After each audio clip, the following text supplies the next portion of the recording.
Welcome everybody to the September 9th technical meeting. Let's do a roll call. We'll start down here. Samad Ranganwala, Triangle West TPO.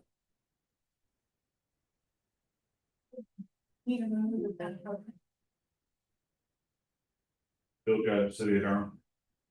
Tasha Johnson, City of Durham, Environmental Street. Bob and Aaron Condry, City of Durham. Conservation for reclamation. Sarah Williamson, Orange County. Alex Meyer, Chapel Hill, Texas. Pauline McGee, Triangle West. Eric Patel, City of Durham. Elton Besson, Durham County. Bill Westwood, the bench. Brian Smith of Grove Triangle. Yeah, Durham Constitution 17 city. Ben Rose on right on the top.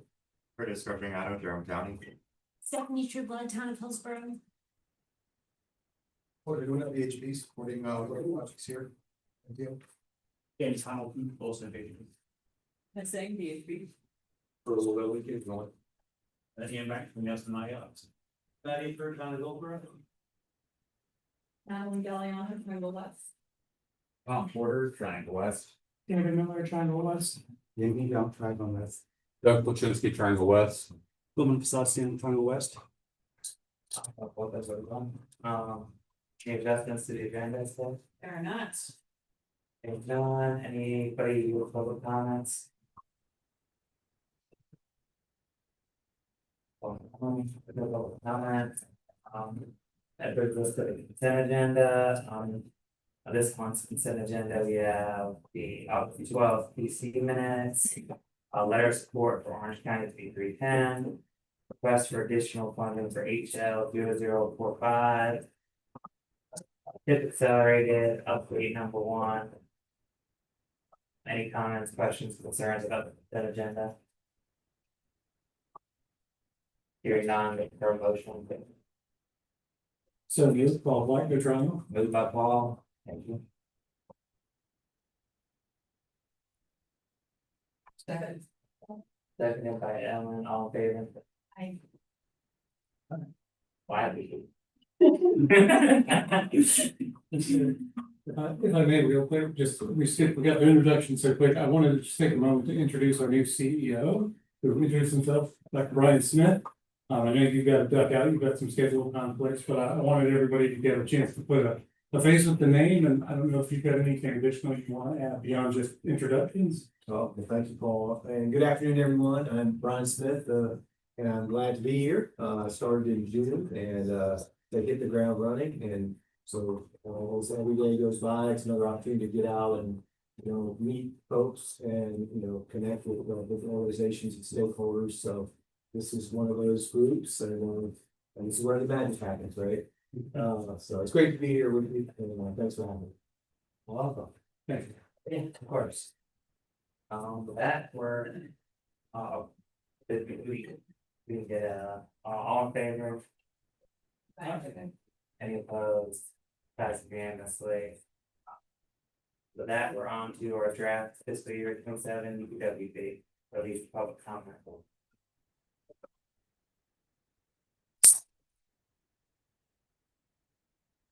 Like yourself there. Yeah. Hi everyone, my name is Tom Porter. I am a transportation planner at Triangle West. And I'm going to talk about the FY27 draft Unified Plan Work Program. Yeah, so let's hop right into it. So first of all, I think it kind of makes sense to start with what the UPWP is. It's really 4 words that don't explain a lot of stuff about what's in here. So yeah, so what is the UPWP? So basically, this is Triangle West's annual budget funding document. While we might do this for fun, it is required by federal regulation. And it's something that defines and guides the planning priorities of Triangle West, describes all our federally funded transportation related planning activities within the given program year. And funding for this comes from FHWA and FTA primarily, and is matched by state and local sources.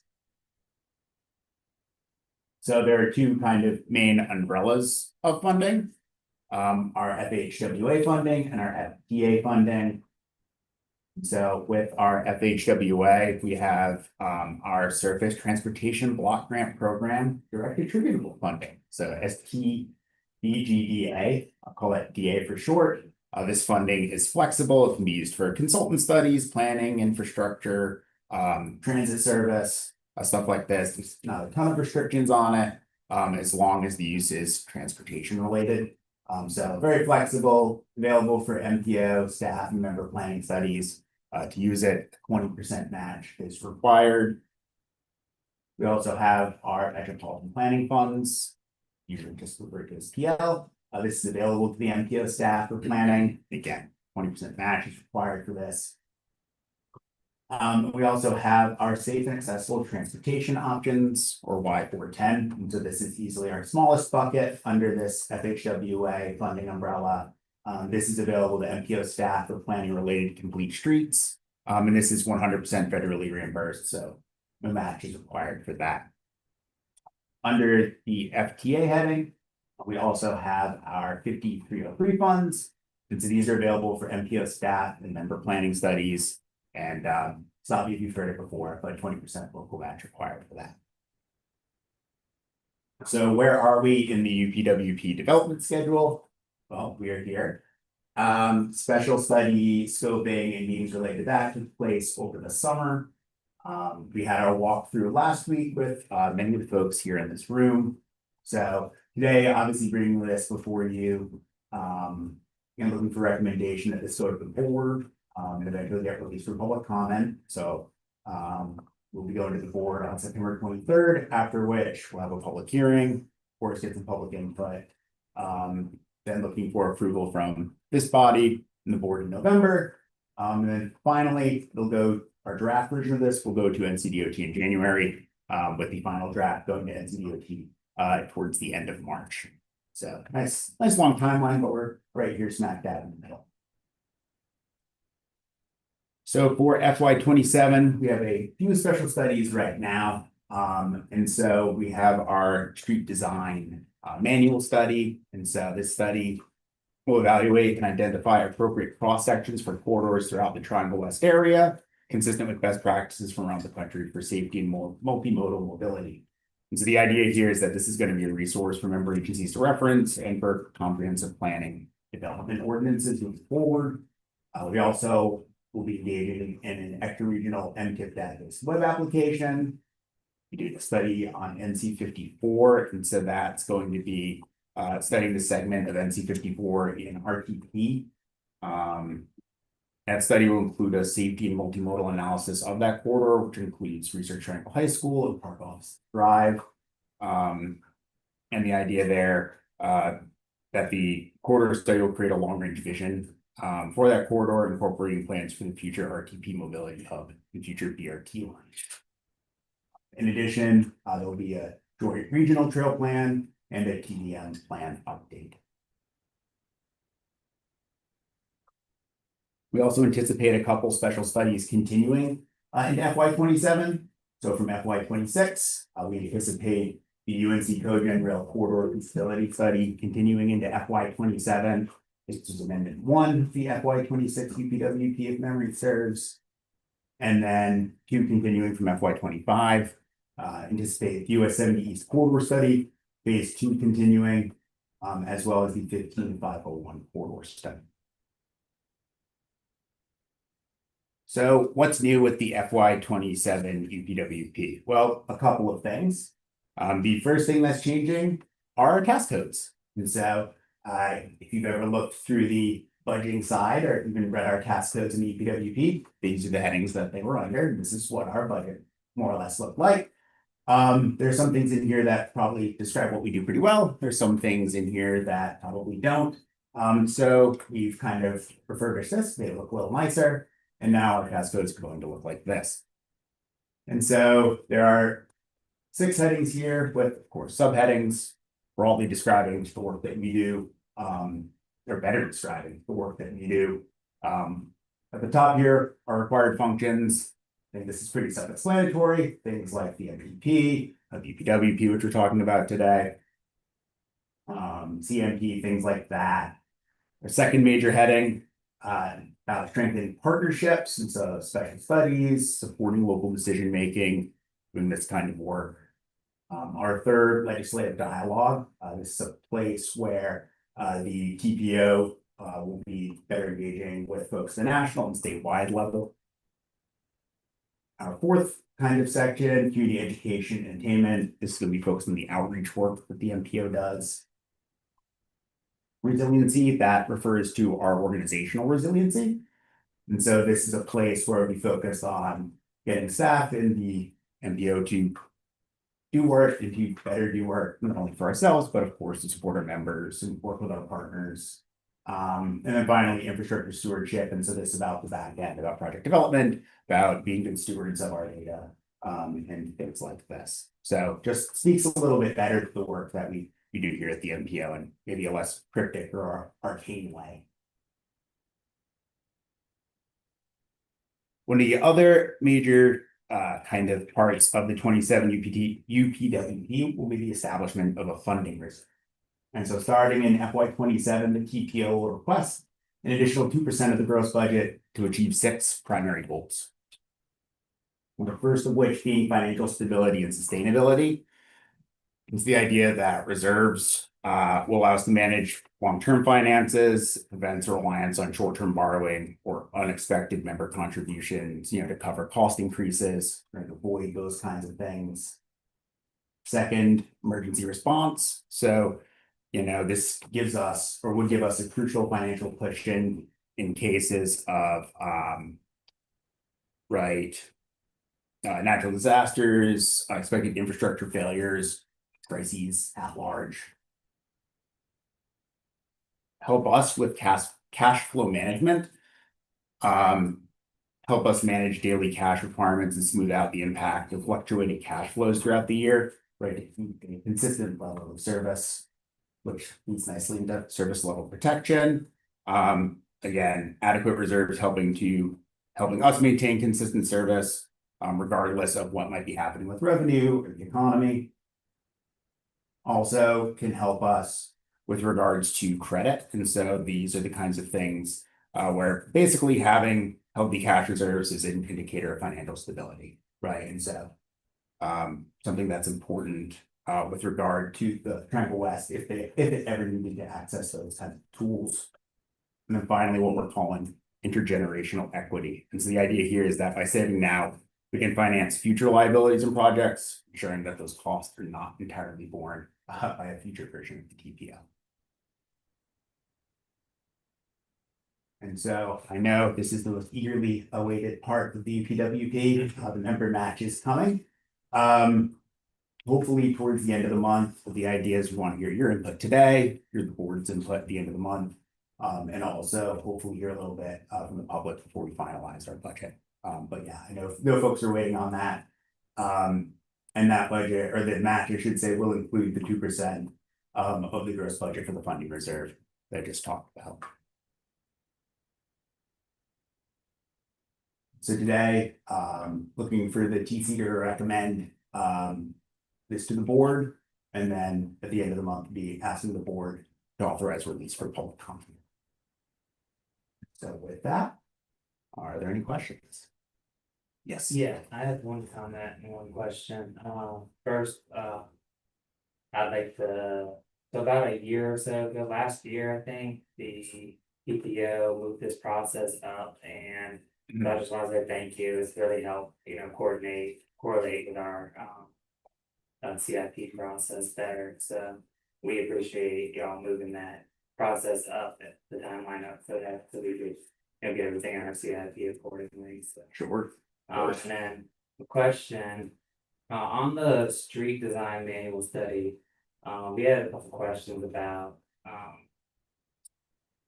just kind of the purpose of that, what that's going to accomplish. I guess specifically, how is that going to correlate any with the CTP, and how is that going to correlate with the CTP? Will some of the recommendations in there be used in the CTP, or? Like, what are you hoping to get? What's the product of this study, like, aiming to be? I guess is a good question. So this is something we've been talking about since we started working on the Safe Streets for All action plan.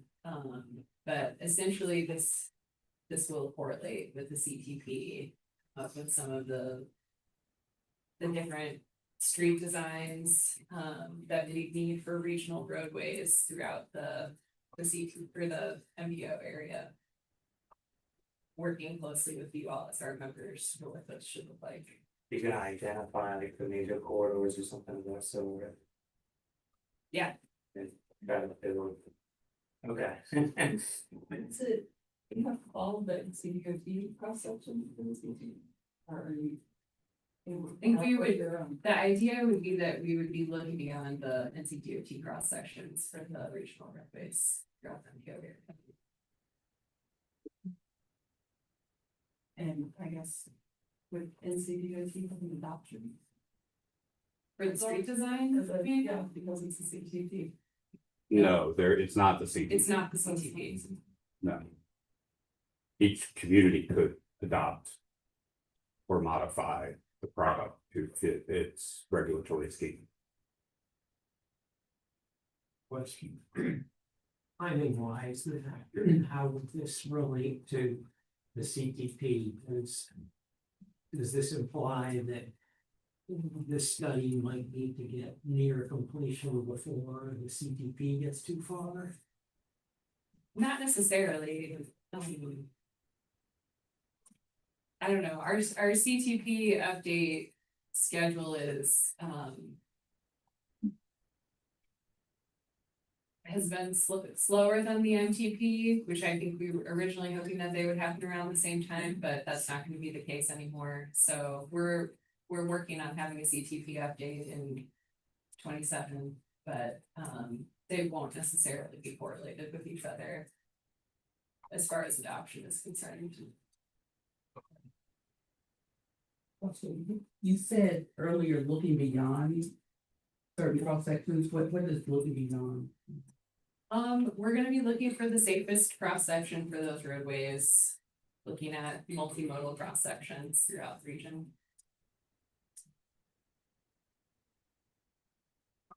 We don't have a scope yet, guys. We're working on it.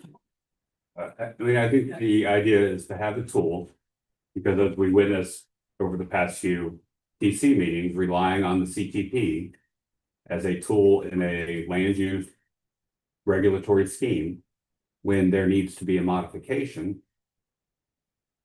can be painful.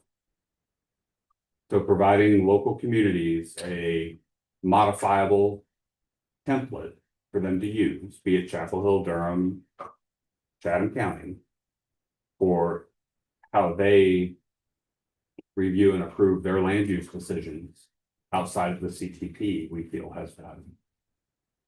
Of course, there should be a nexus, but they should not be tie-barred in regulation.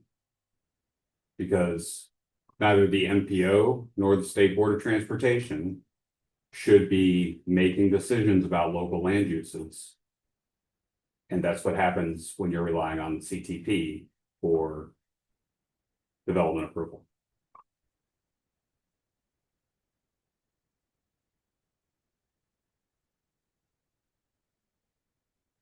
So, do you think it'll be focused strictly on corridor segments, or would you be looking at intersections as well? I think Intersections or whatever. we're open to what's needed. What will fit, I mean, if, as we're looking at the local community, say, you know, as we're reviewing development and we're analyzing impacts, we want to look at different concepts of intersections, and maybe that's it. Maybe there's not. That does sort of tie into something else that Colleen's working on, though. Which she can provide an update later about intersections. Foreshadowing.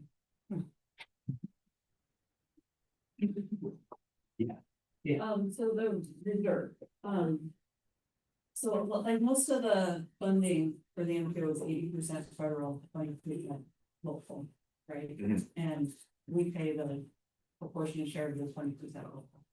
Is the 2% extra only funded through local, or is it also federal? Like, is it the same 80-20 split? I I'm would, a little confused by that. yeah, it'd be local. It wouldn't be 80-20. It'd be all 100% local. Yes. Okay. Yes, sorry. And I guess, like, I think having a reserve makes sense.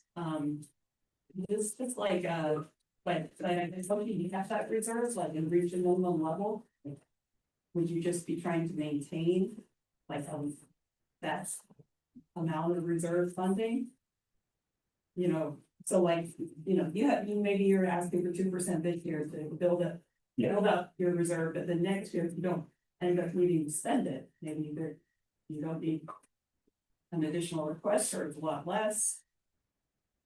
Like, is this creating a reserve, or is this creating just like additional funding that is intended to be spent each year? Do you want me to take that? Yeah, if you want. The local government commission advises that an entity have two components of the reserve. One is a liquid accessible reserve that's available for spending, and the larger part of the larger total reserve does not necessarily need to be available. And they recommend having 3 months of reserve in liquid and 3 months of reserve, or an additional 3 months, 2 to 3 months in fixed total reserve. So for us, that means we'd be looking at about 1.3 for 3 months liquid in total, and or for a liquid reserve. And then other things that in total, around about half of our work program is, let's call it 2.5 million, 2.6 or so in total reserves, of which half of that then wouldn't, it could be tied up in investments. So with reserves come reserve policies and standard or best practices, that you have investment policies around those reserves that are approved by the board and managed by a finance officer. And a big part of reserves is you don't just have a reserve in case you need it, then you have to have a policy to replenish that reserve if you do need it. So if we are in a situation where we have to tap into the reserve as an organization, the board should establish in that action, because it's the board making that decision, not staff, how they're going to replenish that total reserve and liquid reserve. So that's our intent, and we're using the local government commissions. They don't have standards, they have examples and suggestions. So that's where that's coming from. Right, so it sounds like it may not be 2% every year then. Right? It may not, conceivably, we get to a point where we wouldn't need to continue to have a reserve charge. But, and also, it could be less than 2% to help us build up. But 2% seemed like a reasonable starting point to discuss. It's about $100,000, $110,000 extra that we would collect and split amongst the members. But wouldn't your expectation be that the budget would continue to get larger, and therefore the reserve like percentage would also have to keep growing? It could, or it could stabilize, or it could contract. I mean, there may be things that we are doing now that we are not needed or required to do in the future.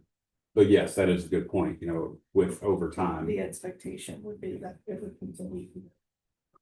And I guess if you had to spend it, would you also, like, to the extent you could, I don't know, emergency situation, but try to get the federal funding for whatever activity it was that you needed?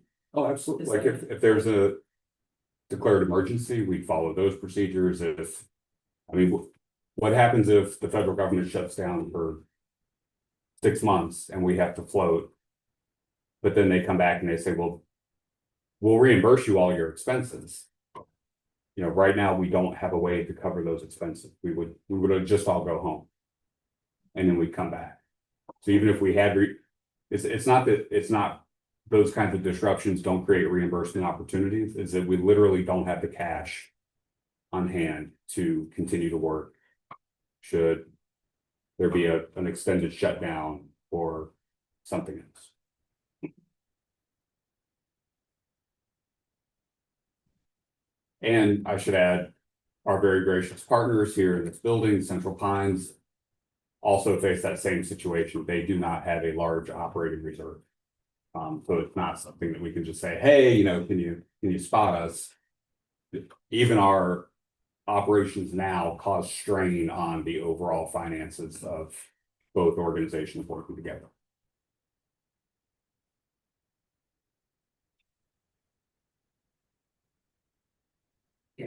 I had a question, going back early into the presentation, there was one pot of funding that was, you said small, but was 100% federal funding.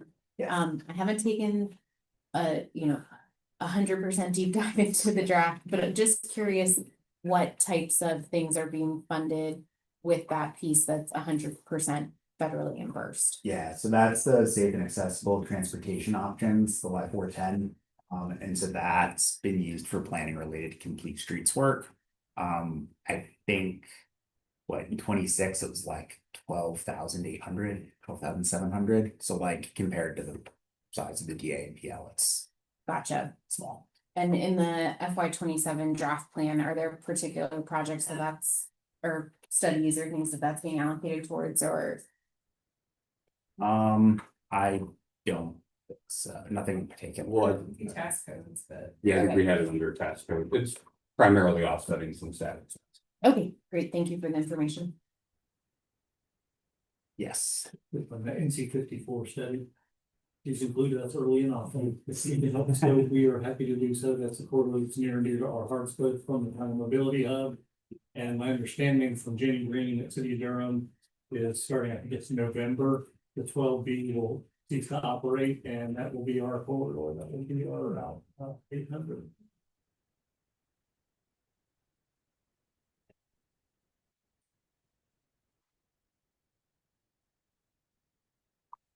Any other comments, questions?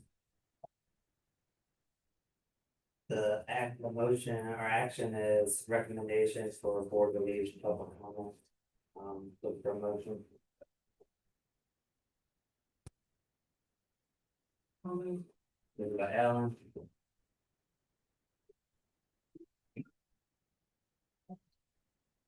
Second by, sorry.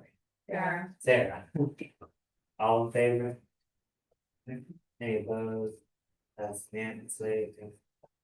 The next item, 8.0 project list approval, come on.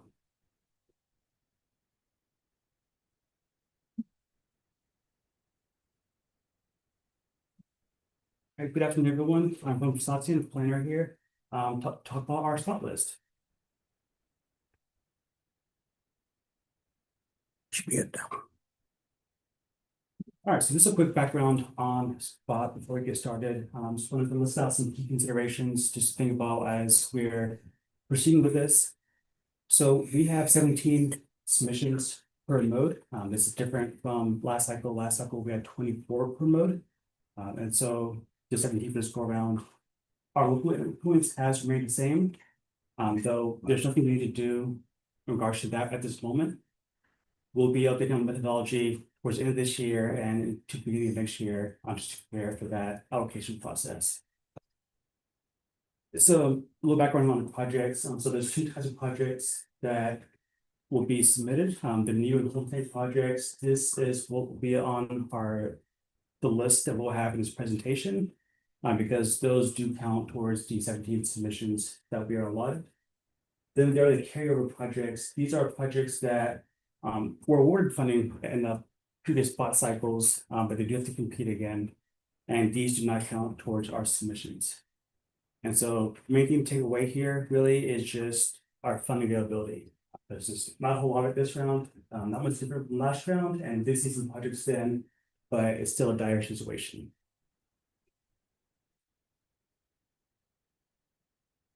Quick overview on the projects that go into this. So just all modes are available, but within this Triangle West area, we do not have any aviation or ferry projects. So we don't have any to submit for those. And so this chart just kind of lists 3 different categories: statewide mobility, regional impact, and division needs. And the roads to kind of projects go into them as far as eligibility. And then one thing to note with bike and ped projects, even though there are some that go across county lines, all bike and ped projects are at the division level.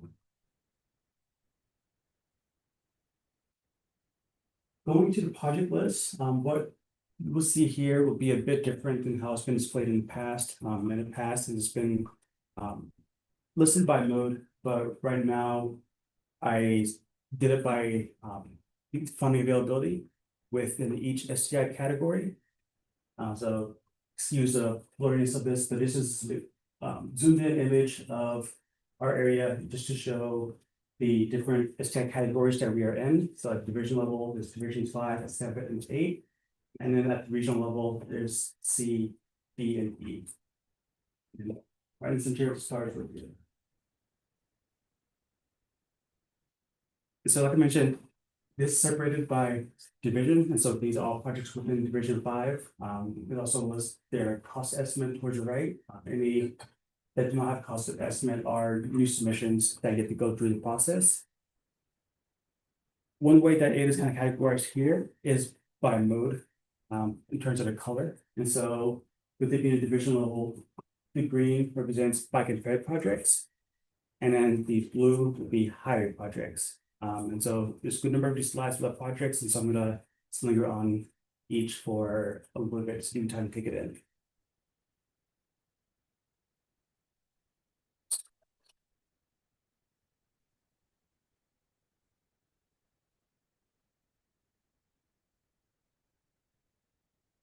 You on division 5, like I mentioned, blue are the highway projects, and then purple will be the transit projects.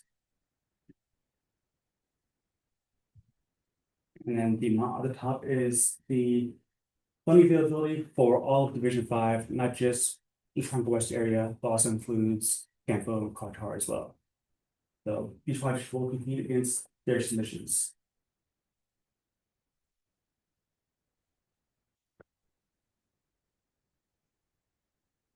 On to division 7, first page here full of bike and ped projects, and total amount is 77 million for here. And here we're also competing against a good number of other organizations that stretch all the way over to High Point and everywhere in between.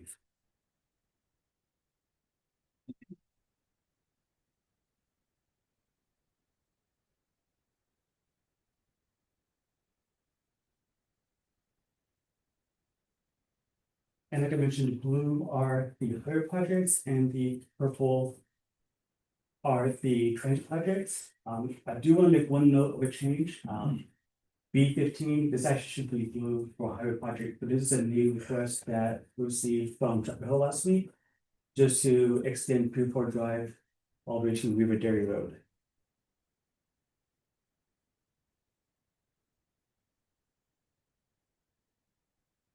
And move on to the regional levels. So we're not having any projects within Division 8 this go around, which is why there wasn't a slide for that.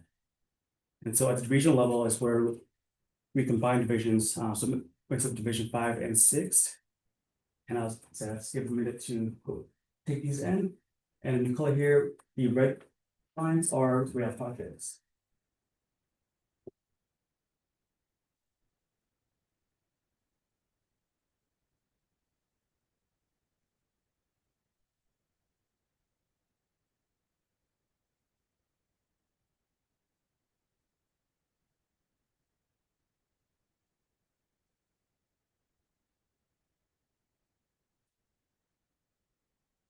Then move on to Region D, which consists of divisions 7 and 9. Shorter list of projects here for highway, rail, and transit.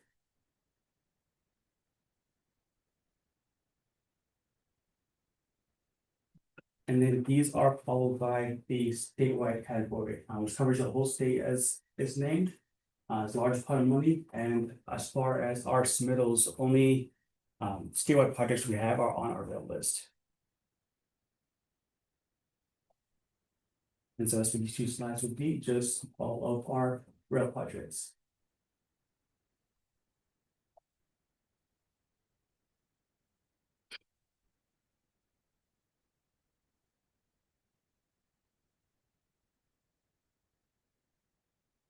No, with the coordination that goes on spot, there are projects that go into other agencies, their areas. And so I've also included projects that are anticipated to be submitted in P8 that are within the Triangle West area, but being submitted by a different entity. So entities mainly being Curtis RPO, there's Campo, of course, and then Central Pines RPO. These, like I said, these are just projects that are also within the Triangle West area, but they'll be submitted by these other organizations. And this is just what we have confirmed right now. There's also, of course, the divisions who have their own list. We just don't have that update quite yet.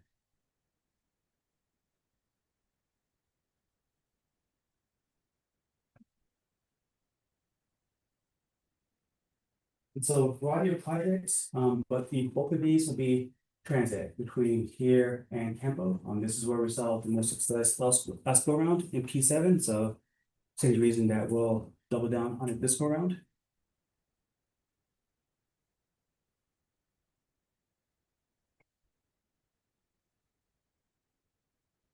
And speaking on a couple more transit projects.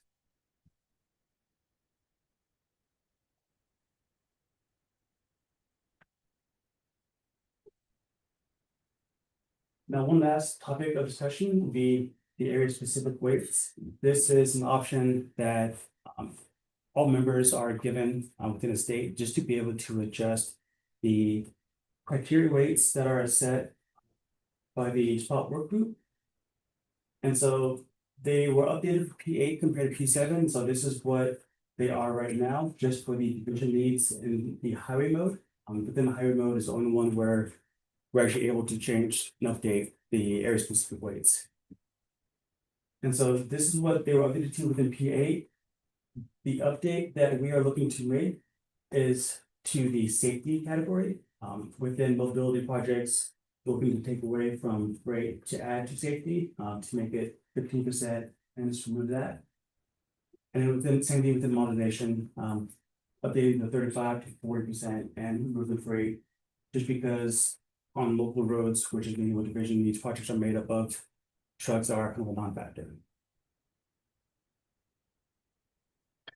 And so at the division level, this requires the coordination of all participating members at the division level. And so we're coordinating with everything else in Division 5 as well as Division 7. And once, if everyone comes to an agreement, we'll be able to submit these to the spot office. And lastly, just showing the schedule to show where we are. Right now, we're at the yellow star, nearing the end of the project submittal window. That window is also the deadline for submitting the area specific weights. So continue to coordinate on that. And then, as I mentioned last month, the 3 green lines here are an update for P9, just where we will incrementally submit projects we want express signs for.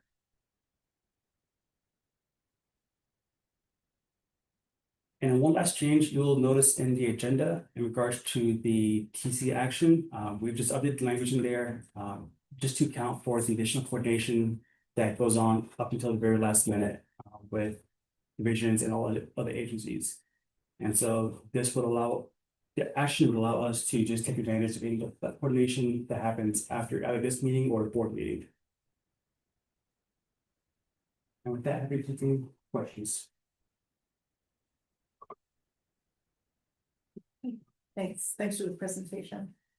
2 questions. Well, a question, kind of a comment question. For the bike paths in Division 7, it looks like there's a couple projects that are duplicated. Was that intentional or? If not, I'll look back to see. I can get with you afterwards. Yeah. And then for the projects submitted by others, the highway projects, I noticed 3, and I'll look at there because they're really Orange County's jurisdiction. 3 projects that are modernization for rural roads, Orange Grove, Dairyland, and I think Dawson's Crossroads. Those are heavily used by recreational cyclists. Would there be a possibility of maybe taking one of those and doing an express design and sharing that with the cycling community? I'm a little bit concerned that wider traffic lane, wider vehicle lanes will lead to wider speeds, faster speeds, and will kind of negate that additional 5 feet of shoulder. So those were submitted by Carol and Stefan RPO, and so we can certainly coordinate with them on possibility of doing express design for P9. But as for controlling whether or not they submit or not, that's out of control. That's a, it's just a concern that I think we should be really aware of.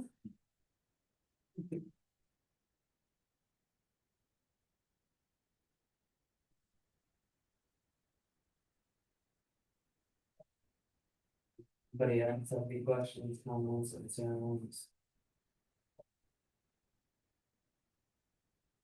Hearing none, looking for a recommendation for board approval.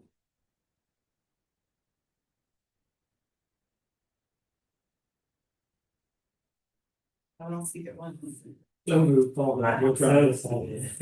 Move by Paul. Second. Second by Travis, all in favor? Aye. Any opposed, that's unanimously carried.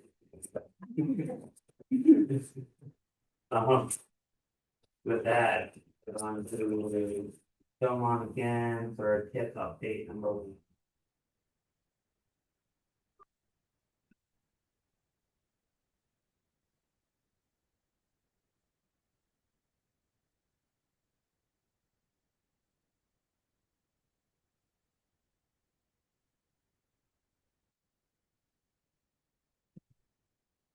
All right, so hello again. I'll be talking about our transportation improvement program updates.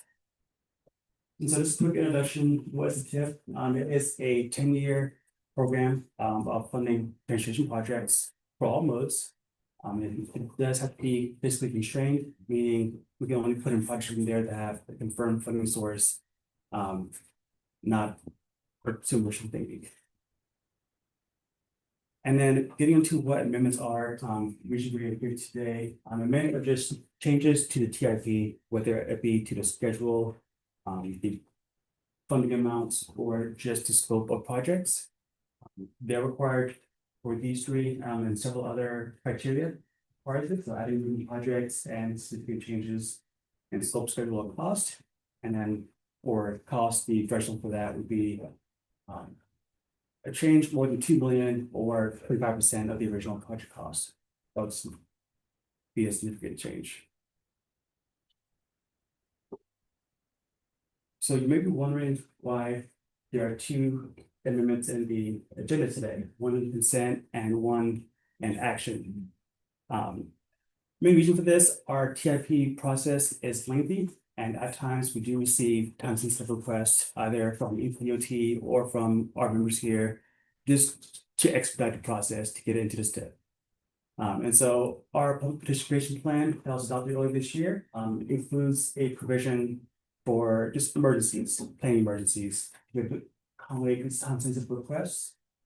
And so this will be just done through accelerated amendments, be the terminology we're using, just to be able to utilize those emergency provisions.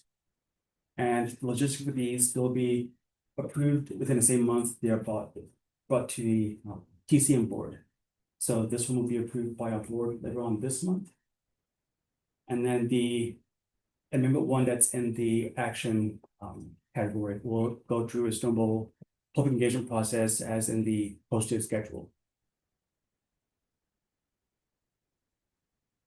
So within this accelerated amendment, the main 2 main reasons why there's a need for it. First of all, the additional funds being requested for the Exchange Park Lane in Hillsborough. This amendment both adds additional funds and updates the schedule to current years, just so the project can continue being led this spring.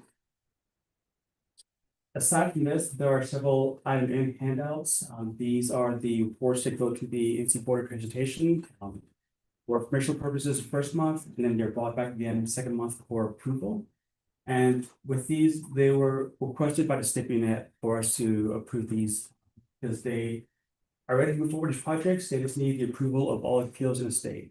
And so, yes, they would fast track a couple of little projects. And so we see here C5702E, just conduct missions with 2 subboards in all CMAC eligible counties. And then HB001 is just programming some NEVI funds for electric vehicles. Now, the regular amendment has these updates, so as far as new projects, 2 new projects are in there. There's the Central Durham BRT, as well as the Bills Mobility Hub, just adding funds that were awarded for those 2 projects and giving them to the STIP. Then as far as modifications, there's the Horton Road Pedestrian Project, where we're allocating promised funding from our previous call projects. There's the Go Triangle system-wide purchase of pedestrian buses, where we're just adding the FY allocations for their transit funds. And then the North-South BRT in Chapel Hill, where we're doing the cost estimates, just to make things more accurate. And so, as would be the schedule for adoption, as I mentioned earlier, the accelerated amendment will be adopted at the end of this month by our board. And that'll also be when our board will release the regular amendment 1 for public comment. And so there'll be up for public comment throughout October, and we'll return to this PC and board in November for approval. Have any comments?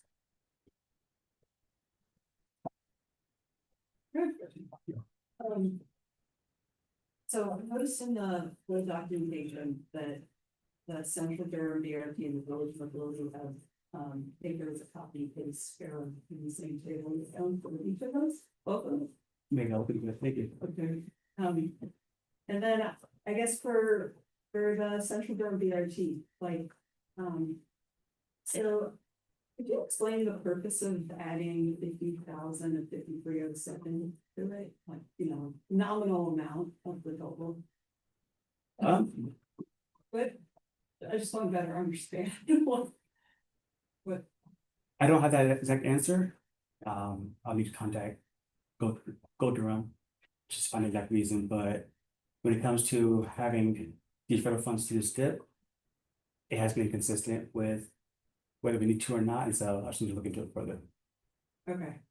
Like That was what was requested. okay, because it's like 50,000 out of $10 million. And it's like, why even do that?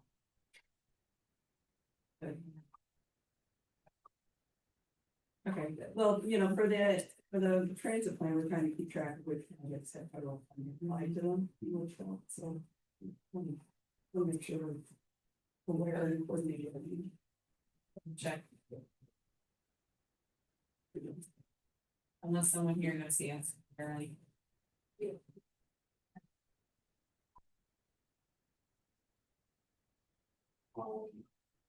That will for a recommendation for board release of public comment. No move, all white, go try. No move, that fall. Yes. Second by Sarah, all in favor? Any opposed, that's unanimously. Equal. With that, we're on to our final action item, comprehensive transportation plan amendment. Nancy Chapel Road. Do you want to say anything, Earl? This item? I'm here to answer any questions. I would say there's been one update since the last meeting. We have submitted an analysis to NCDOT and city, basically assuming 2050 volumes under the current Massey Chapel Road street orientation. Yeah. As a way of addressing NCDOT's concerns, as well as the board's comments and you have not received response back to that. We'll just provide a little bit of background, with very high level quick background. This went out with 45 property owners, public notice, with information. Several folks came out and spoke at a couple of the TPO meetings, and then the city determined that, the best plan of action moving forward would be to, keep the existing condition of the roadway that's currently out there. Just due to the, backlash of opposition to the public from this TPO project, and if you're not really seeing the need from the city perspective for this project. So And that would require amendment sent to the CTP since the current project in the CTP is the proposed alignment shown on the screen. So that's kind of where we stand right now. If this passes, it will go to the board, and if that passes at that point, it would go to the state board of transportation. Right. So that's kind of how the process works. We didn't feel the need to go back out to get more public comments because we, heard what we needed to hear from the further round public comments. Yeah, asking for a recommendation of the board for approval of the amendment. Do you want to add anything, Bill? Good. Yeah, I think that accurately covers everything. Okay, we'll keep this one short and simple, looking for a motion.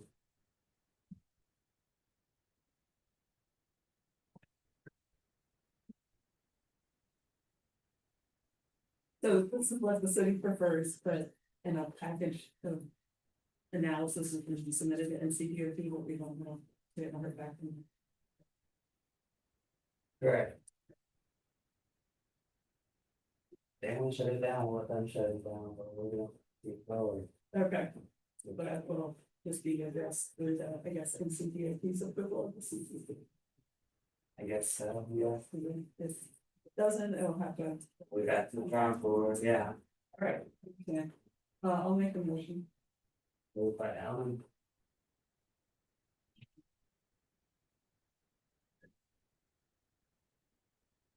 Second. Second by Travis, all in favor, Aye. are there any opposed? Passes unanimously.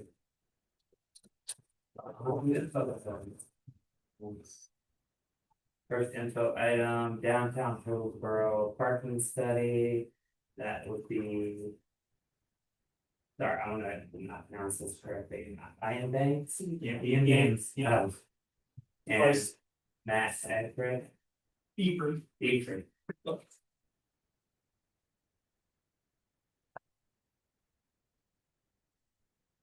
I'll just do a short introduction and hand it over to Ian. First, I want to thank the TPO staff, particularly David, for all the effort in bringing this project forward for the funding assistance and getting us through the NCDOT procurement process. So thank you very much, David, for all your help. We presented this last night to the Hillsborough Board of Commissioners. They accepted the study without modification. So this is the version without major modification. There's a few typos. But this is the version that we will use to create our work plan to address our downtown and West Hillsborough parking needs. Turn it over to Ian. I'm happy to answer any questions that he doesn't want to. Thanks. Thanks, everyone. So we have 10 minutes or so. I'll try and get through this quickly. Last night when we were in the Board of Commissioners, they were enthusiastic, let's say that. So it took a little longer to get through it. So if you have questions as we go through, just let me know and we'll get there. As Matt said, I'm Ian Banks with Nelson Nygaard. We had our partners RK&K on the project as well. They're locally based in Raleigh. I'm out of our Washington DC office. Very brief agenda. I just want to go through existing conditions, our public engagement process that we did, and then get into sort of recommendations and strategies, which were sort of mainly into two groups: management policies, operational procedures. And then, as Matt mentioned, the final report, which we can probably all send to you all, has an action plan in it, which is sort of an implementation plan for the town moving forward.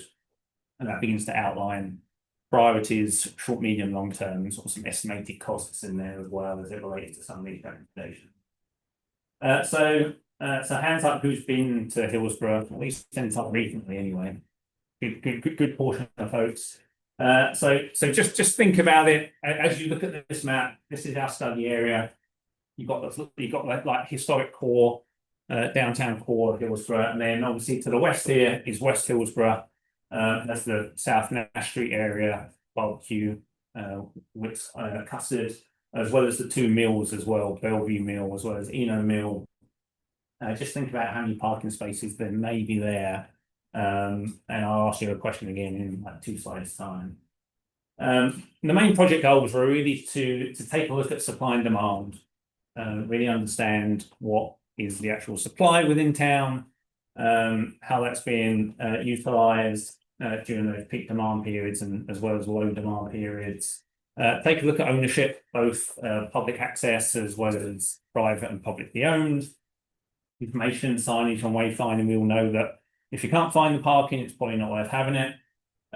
User satisfaction, so that goes to our public engagement process and being able to speak to not only the community through an online survey, but we did pop-ups and also we had focus groups and stakeholder meetings with business owners, employees, county agencies, etc. as well. And then also we did an evaluation of both operations and management of the parking as well. So anyone want to take a go at how many parking spaces are within downtown and West Hillsborough? 900. Close.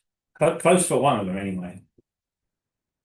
So total is about 1,800, 1,864, and you can begin to see here in the map both off-street, public and private, as well as on-street, and how that's beginning to be split up between the downtown and the West Hillsborough districts.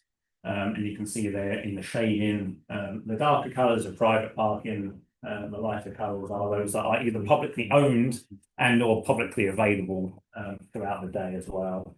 And obviously there's some on-street parking as well that you typically see. So we did go out there, our friends at RKNK went out there on foot in cars. We did this essentially in April, late April, a Wednesday.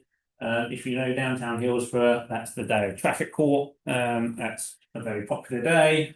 And so we did choose a Wednesday when court was in session. But we also chose a typical Saturday, sort of the end of April, spring, relatively good weather. People are out and about. But what we also did prior to that time, we had a hiatus over that winter period, but we did actually go out in December for the holiday parade in downtown Hillsborough, just to get an assessment of like what happens on a special event day. And we did it for obviously both weekday as well as weekend, and we'll get onto that one in a little bit. We did 3 different counts throughout the day, that sort of 8 to 10 period, noon to 2, and then sort of that later afternoon period as well. And this is just the average of those 3 times. During the weekday, typically in the downtown portion over on the east there, it sort of began to peak at about noonish. At about 62%, but you can see in the darker colours where some of those hotspots are, certainly around the court buildings and certainly along West King Street as well. Obviously in West Hillsborough, a little bit less demand there, which is to be expected in the mill uses on average. And then in terms of the Saturday, we saw it sort of it essentially mimicked what we saw on a weekday.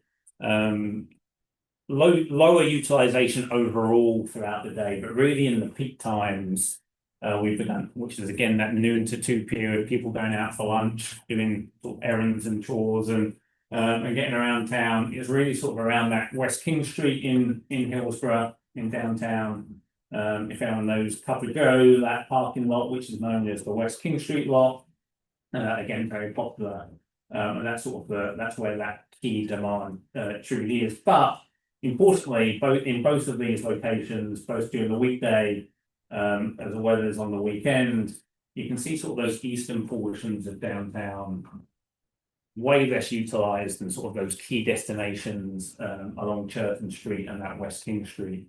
And so that begins to play a role as we think about recommendations and strategies about how we can begin to use that underutilised parking in the future. Just a couple of slides for sort of that peak periods of time, so that noon to 2, you can begin to see sort of those red spots, which are truly the hot spots of the courthouse during the weekday, as well as sort of those peak areas around those lunchtime spots as well. And essentially that's mimicked a little bit on weekends, a little bit less utilisation in the courthouse area, but still relatively high because that does become publicly available outside of those county facility times. So in terms of our public engagement, we did an online survey. It was open for about 6 to 8 weeks. We got 518 responses, which was great, and you can see from the map on the right-hand side there, not unexpectedly, most are from within the county and or within the town themselves. But interestingly, sort of a lot of people obviously highlighted that they go out to eat or drink in town, they either go shopping and do their groceries and those kinds of things. A little bit less so for work, and then others obviously make up a portion of that. Most people typically park for 3 hours or less, which obviously begins to sort of jive with going shopping or eating or drinking, etc. Obviously, those on the lower side of that right-hand graph, which are there for longer, are those people that are typically going to be there for work for those longer periods. And then just sort of their typical destinations, just that word cloud there, but you can begin to see a lot of those things that you've probably witnessed if you've been to Hillsborough Library. Their office is there, they either live there, they go to the post office, go to church, go to study, etc. Like things like that. And then just a few more. Where do you typically park? Overwhelmingly, most people park either on site within a parking lot, or at least within the same block of their destination. A little bit less so 1 block away, and then essentially no one parks more than 3 blocks away from their destination. So that tends to suggest that people don't typically have a problem parking within Hillsborough. And that begins to show, obviously, within those earlier graphs that outside of a few of those hotspots, typically there's enough parking to go around. What kind of parking do you typically use? Most people obviously use a parking lot or a garage. Most people will probably know the parking deck in Hillsborough as you drive in. Bizarrely, 2 people say that they pay by the hour.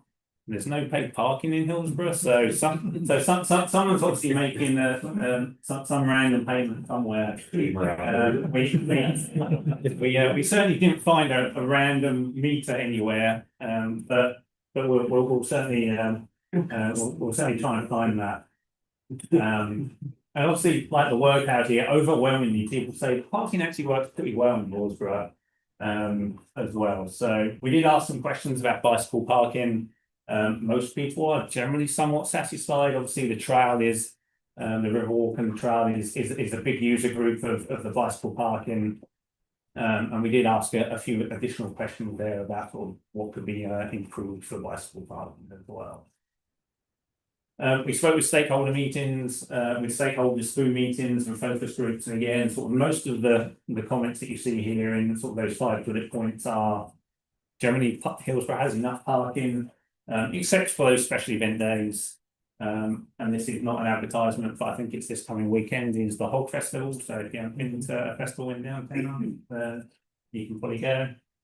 But also people realise that as the town begins to grow and there's attractions that people want to go there for, you can't always expect just to park right in front of the destination. So there is sort of more expectation of having to walk perhaps 2 blocks rather than parking right outside. And that is certainly increasing as well. One of the key things that we did speak to stakeholders about was this ebb and flow between employees and customers. Because of the lack of paid parking in downtown, there is sort of this juxtaposition of everyone can essentially park anywhere. There's no people aren't choosing where they park by cost. And so employees often get in those prime parking spaces and they park there all day. Customers get there and they're like, well, perhaps I have to now park 2 or 3 blocks away. And so they're occupying those same spots that perhaps customers should need. And so as we get into recommendations and strategies, we sort of begun to think about how can we incentivize business owners and or employees to perhaps park in some of those lower utilized parking out on the outskirts of downtown and actually let the customers use those ones which are close by. On-street loading spaces are always desired. Delivery trucks don't always use them. They block travel lanes. Obviously, downtown Hillsborough is not the widest of streets. That creates congestion, traffic issues, etc., etc. Public pop-ups, we did these in town in late May. It looks like we just chose 3 places, which we did apart from one. Coffee Joe, Witt's Frozen Custard, the brewery, which is also good. bake shop. So we spoke with about 100 people during these periods. And generally we spoke with folks that it was a mix of those that had heard about the project, perhaps hadn't heard about the project, had completed the survey. But it was good we had maps and people could put on there their super secret parking space, which if you read the report, we might have put them in at the back if you read all of the appendices. But this was just a great way to meet people. We're out in the community, and we obviously met most of the commission members as well through this activity.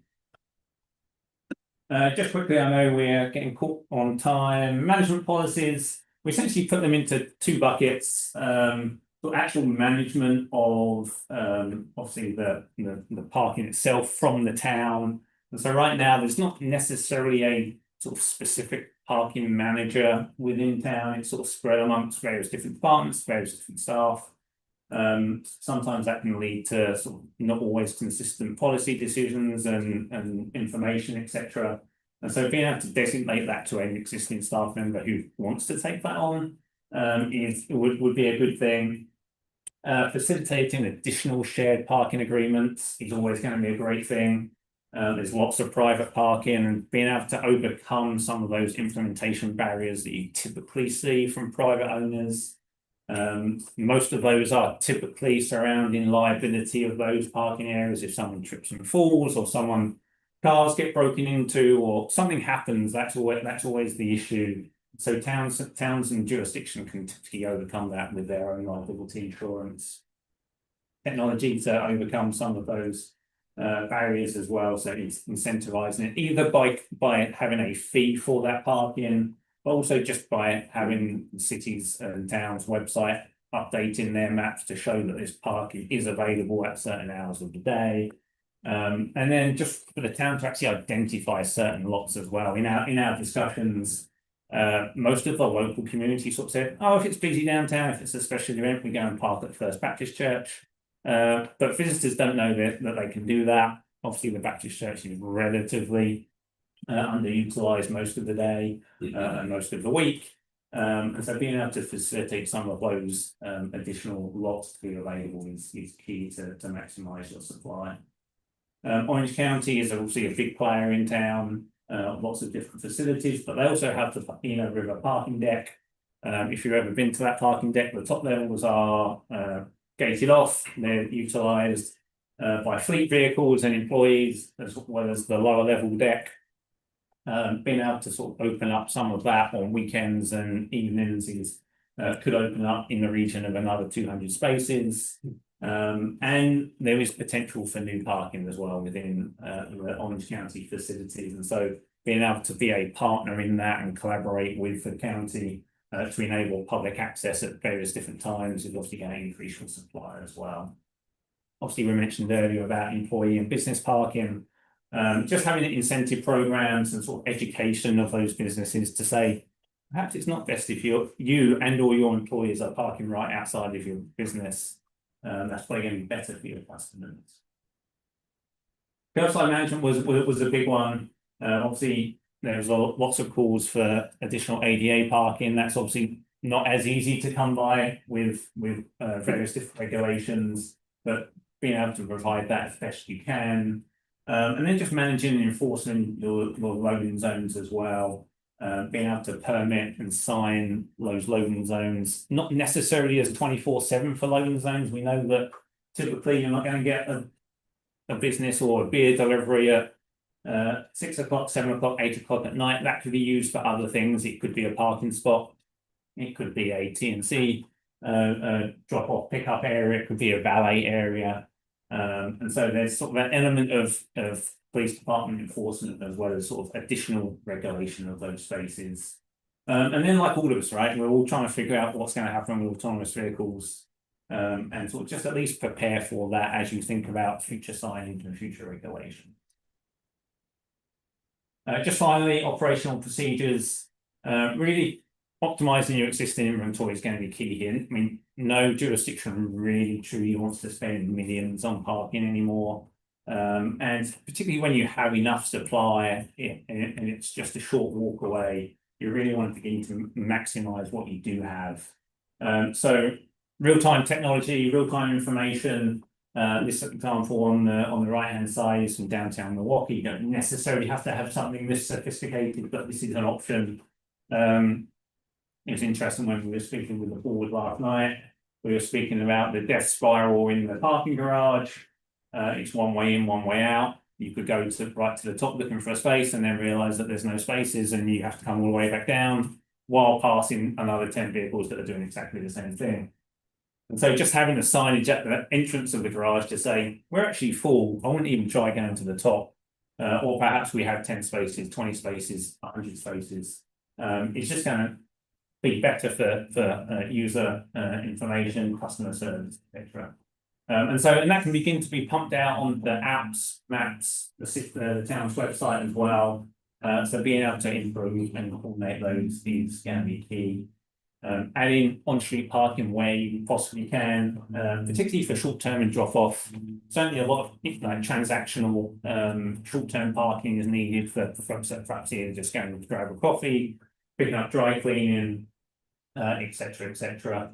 We mentioned about valet parking options that can be used by both public and private, and obviously enabling the use of those outlying parking areas, which perhaps people don't necessarily want to walk to, but can be used by valet staff as well. Just finally, looking at sort of how we can begin to reduce the amount of vehicles that are actually coming to town through programs with obviously this organisation as well as Orange County Commuter Options Program, etc. Lots of available options there that the town can begin to lean into for not only their own employees, but obviously employees of private businesses within town as well. And obviously, perhaps further down the road, begin to formalise an actual town TDM program, while obviously encouraging our alternative modes of transportation as well. I won't necessarily go into the rest of this stuff. It's like the user experience opportunities, so branding, marketing, updating signage on wayfinding, so people who are coming to town for the first time can actually begin to make an educated decision before they make their travel. Perhaps they know that they want to go to the deck or they want to go to a certain lot, and they can actually get there and follow that signage as opposed to just driving downtown and then sort of going, now what do I do? So being able to do that is certainly great, particularly for event management as well, having that event management plan in progress and in plan. So that is a requirement of different events. So you can actually plan ahead of time for that. And then just enforcement as well. We know that you don't necessarily want to be punitive for enforcement activities, perhaps but just an educational light touch enforcement by perhaps rather than a citation, you actually give a notice to say, you've been here longer than 3 hours, you should probably move, and perhaps there's long-term availability of parking elsewhere that they should consider. And just an example of the action plan that was put together. This is an example that we have within the final report. It looks at the various different actions, all of these strategies, the time frame that the town can consider, and then just the implementation considerations as well. Like, do they need to partner with someone? Do they need to do certain steps first? And then just the relativity cost as well. So now it's in the hands of obviously the town staff. And obviously last night with the board approving the plan and the study, it is the board are now interested in like what comes next, and that's on behalf of the city staff or the town staff that will be looking at this to understand what they can do first, what some of these low-hanging fruits they can begin to do, how they can get into interaction with Orange County and others, and then go back to the board with either budget requests and or confirmation of action as well. So with that, I think I was probably longer than 15 minutes, or 10 minutes, but any questions? No, we did everything great. Thank you for the very informative presentation. Yeah. So I mean, I think next steps, as Matt said, we have a few just a few edits to the report. I think once that's done, I'm sure Matt will send it out to the group for everyone's to take a look at, and when you next go downtown, you'll know where to park. Thank you. Thanks. Next, we have the Chapel Hill High Capacity Transit Corridor Study.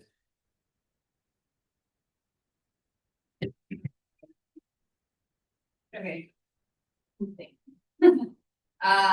Jorge and his team are gonna handle most of this, but, we are just giving you all a brief update, on our project kickoff and summary of work so far. This is work supported by the MPO.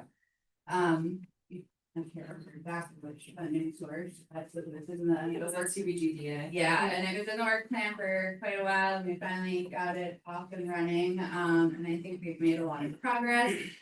Just quickly, the goals for this study is are to identify some maybe preliminary steps to move, our community and our regional connections towards high capacity transit options, whatever those may be. And then also focus really heavily on the implementation element, identify some of the barriers to regional coordination and implementation in the past, figure out ways that maybe we can overcome some of those challenges and move forward on a lot of regional work that's being done right now. So, Jorge, take it away. Perfect. Thank you very much. Good afternoon, everyone. Again, Jorge Luna. I'm with BHB. I'll be sharing just updates real quick as part of this overall effort. The intent of this presentation is just, we're kicking off, giving you a little bit of guidance of what else is up there, up and coming for the project itself. So it's more about very nice to meet you. We're going to be meeting a little bit further down the line. So with that, as Caroline was mentioning, the project team is here. So it's being co-managed with Caroline and Colleen on this side, in addition to myself. As I mentioned, with VHB, I'm from the Charlotte area. I've been in the Carolinas for about 8 years. Prior to that, I was 11 years in the public sector. And my last role was manager of service planning for Valley Metro out in Phoenix. But again, now I live here and I'm living here in the Carolinas, and it's over 8 years now.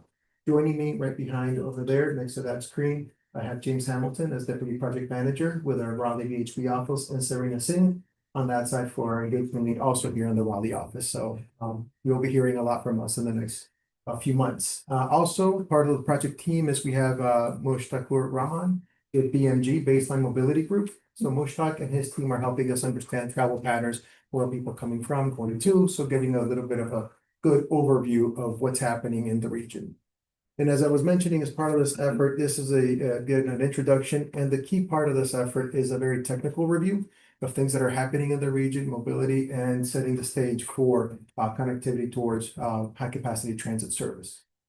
So the study purpose, as Caroline was mentioning, improve Chapel Hill's regional high capacity transit connectivity and identify and prioritize like either candidate corridors, services, or potential treatments along key corridors to enhance the movement of high capacity transit services and people. And also generate a phased implementation plan, with the recommendations and what's happening in the region, how to best capitalize and maximize on everything else that's happening in the greater region. Real quick, the primary study area, as you see here, of course, is within the town of Chapel Hill and all the efforts that are happening in that area. And in terms of how we'll complete that effort, we have 4 key project tasks, if you will. Project management, the standard side of that. But as part of that project management effort, we do have an engagement strategy. So many of you may have already heard from Serena. That's going to be part of the project technical advisory committee, which is later today. There's also some study handouts. There'll be some material on the website to let you know the progress of the overall study. There's also we'll be providing updates to this committee, the board, the TPO board, as well as other partner committees, funding partners for Chapel Hill Transit. In addition to that, we'll have some listening sessions on that side and the project website. But as we were mentioning too, we'll be doing a good dive into the technical side for the high capacity transit corridors, what is out there, regional market analysis, which we've already started, and then that phased implementation plan, and then the final deliverables. And I was mentioning here, we have, we're looking at the various geographies, of course, as I mentioned in the previous slide. The town of Chapel Hill is our key primary sort of study area, but folks don't say just in one area, they move around and about. So we want to make sure that we have a really good understanding of origins, destinations, trip attractors, so we could identify the strongest corridors and mobility within the region. So the question is, why the study? Why now? And Caroline was alluding to this. there's planning for growth, right? There's planning for growth. We want to leverage regional efforts. There's a lot happening on the BRT side for the region. And then the other one is build a resilient system. So planning for growth, people keep coming.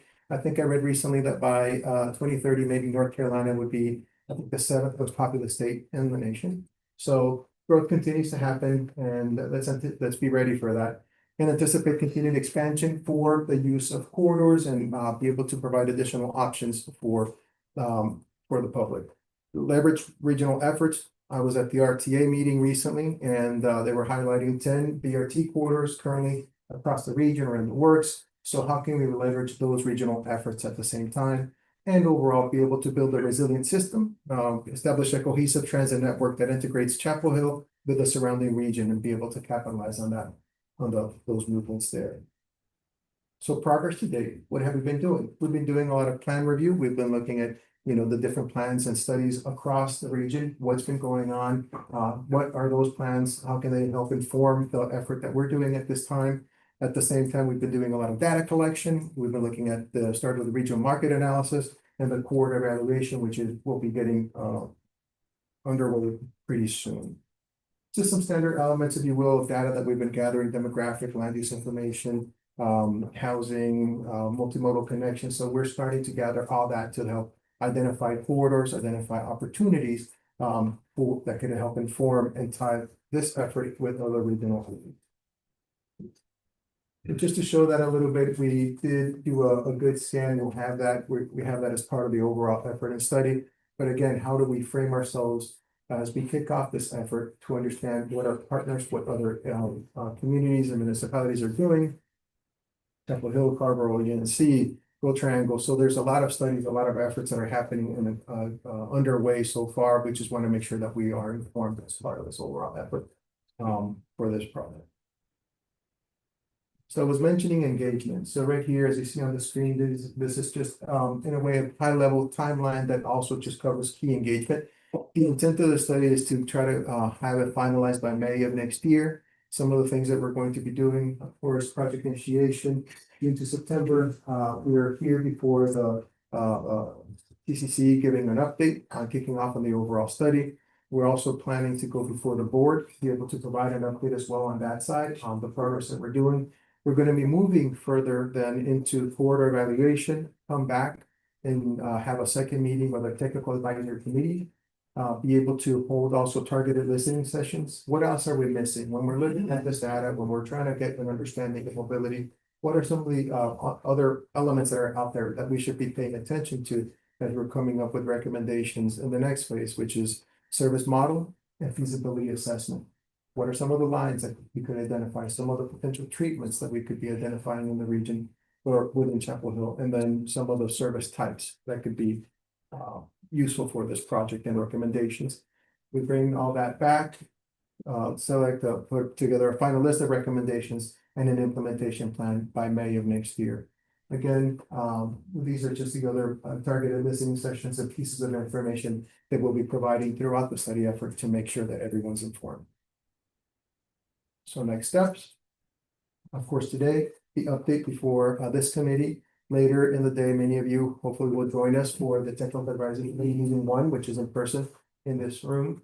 We'll provide a board update. In the background, we'll also continue doing a lot of technical work, looking at a lot of data and information from Mushtak and his team on things that are happening, data that will help inform our screening procedures, which will be highlighted in a little bit more depth at the next meeting or later today at our TAC meeting 1.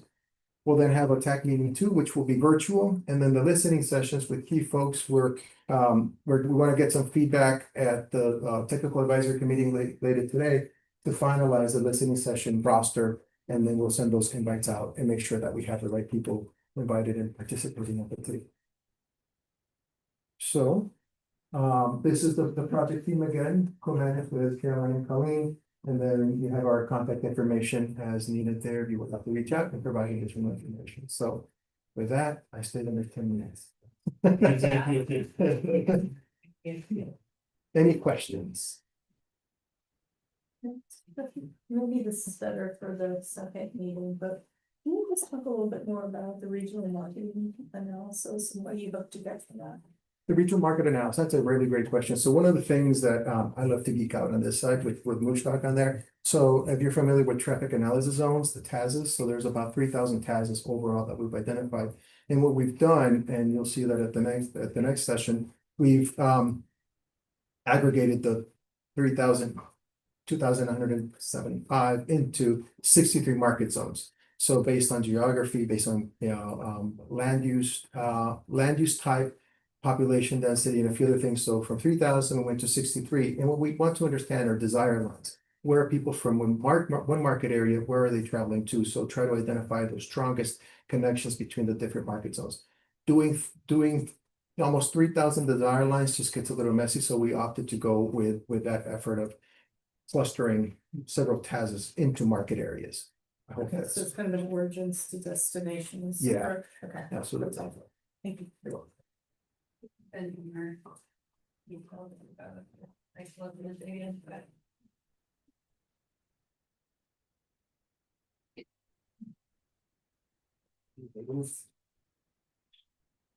Thanks for being presentation. Thank you. Moving along, functional classification class and urban area boundary update.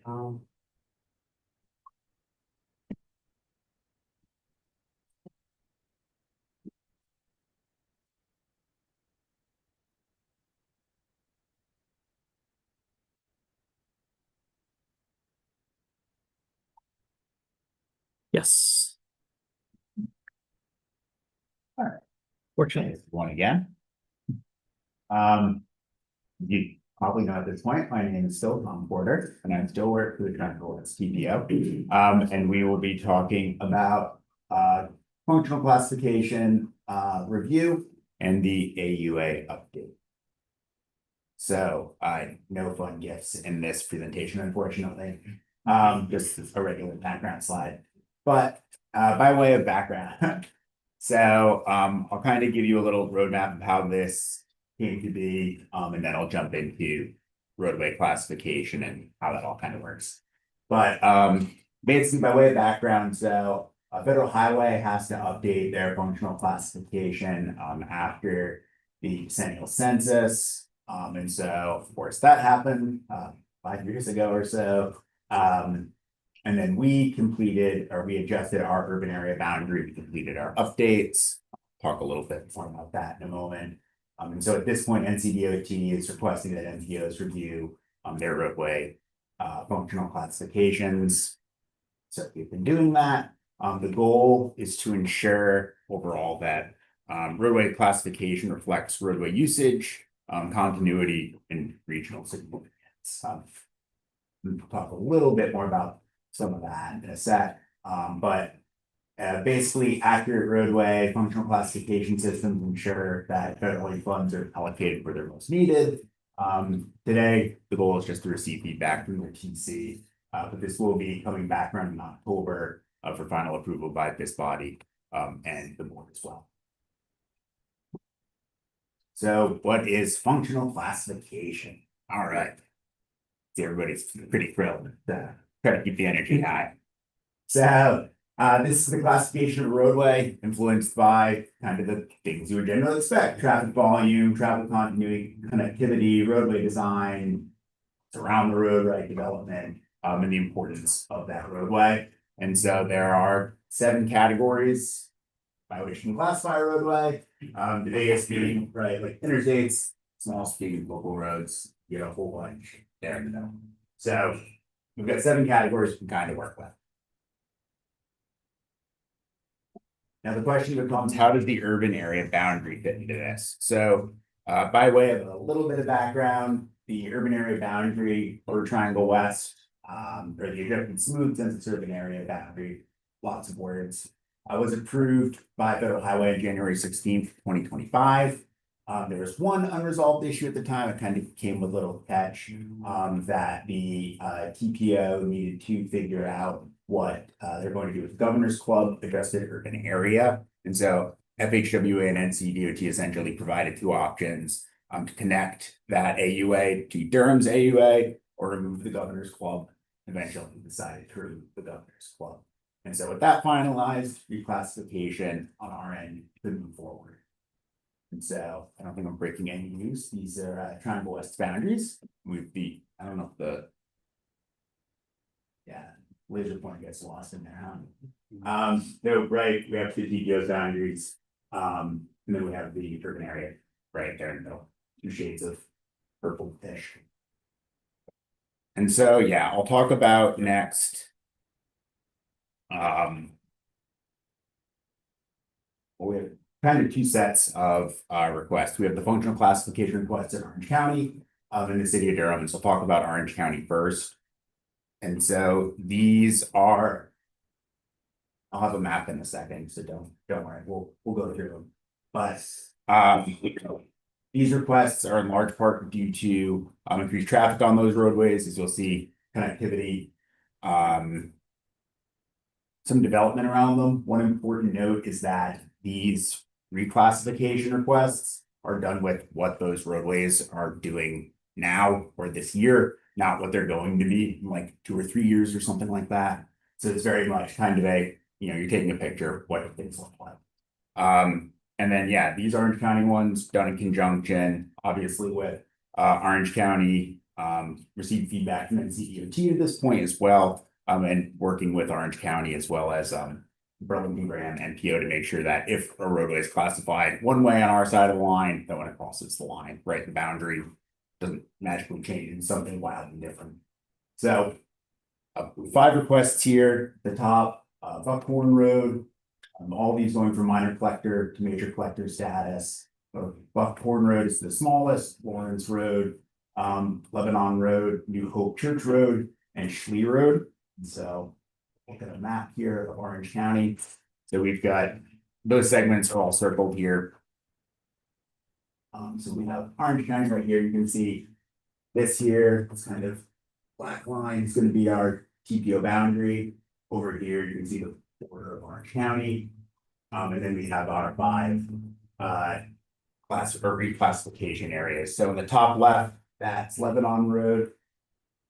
So this goes from North Fraser to west, east to Eflin Cedar Grove Road.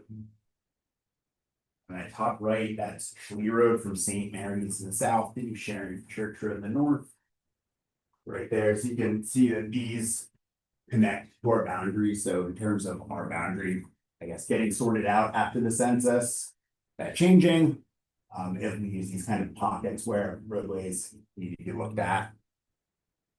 Yeah, on the far left, this little one is Buckhorn. And so this is a really tiny segment. It's less than, I want to say like half a mile or something like that on our end, but it continues near Burlington Grams. And so they have kind of a lion's share of that segment, just have a little bit. Yeah, and so that's Buckhorn in the middle. It's kind of like middle right segment. That's Lawrence from Holden to 10 in the south. St. Mary's in the north.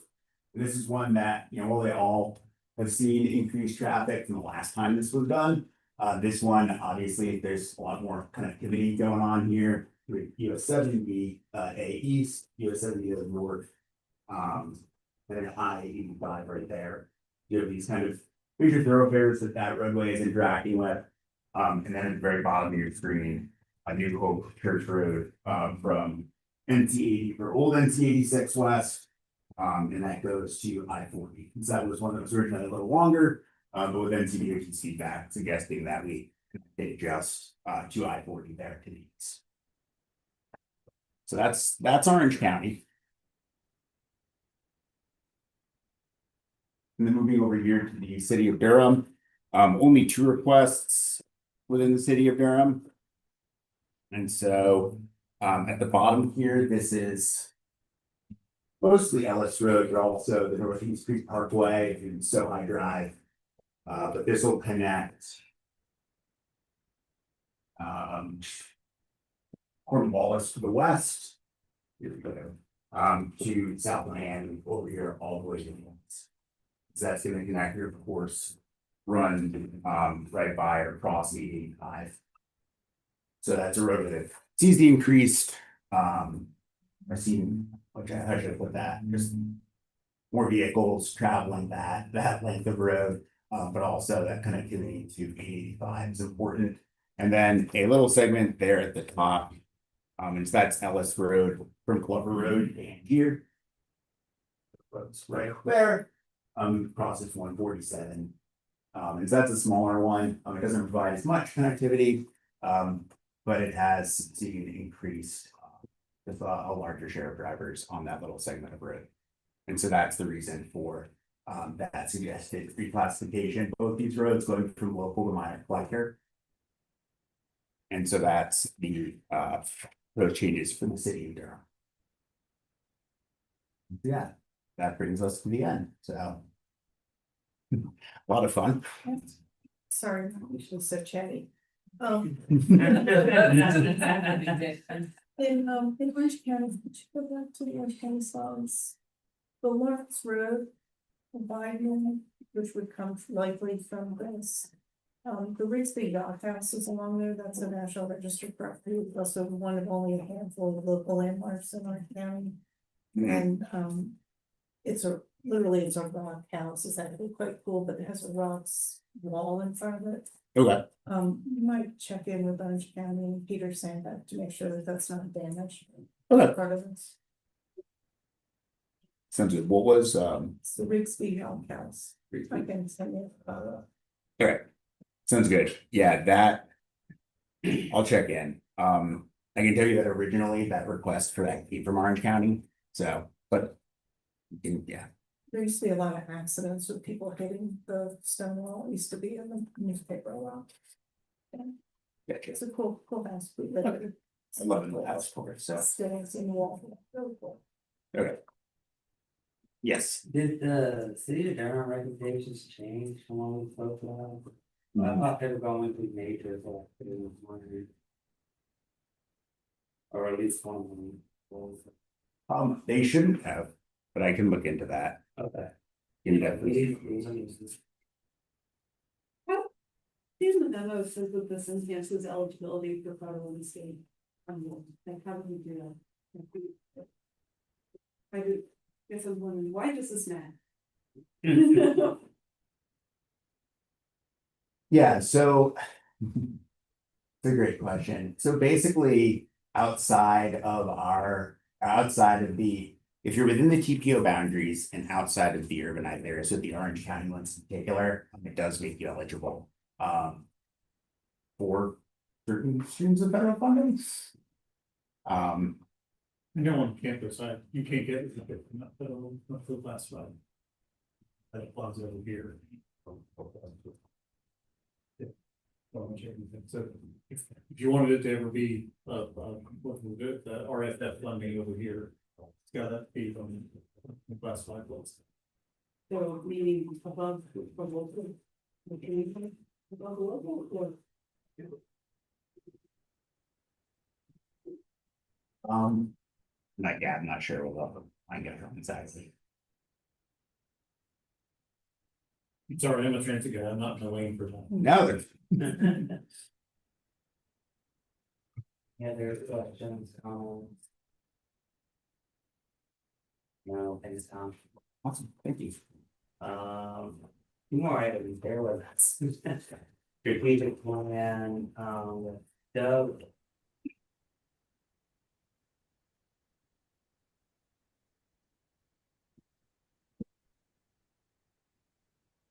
All right, Smad's gonna get me up and going here in a second.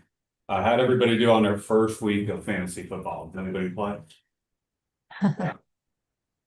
Thank you, Josh Allen. Won most points in my league. First and last time ever.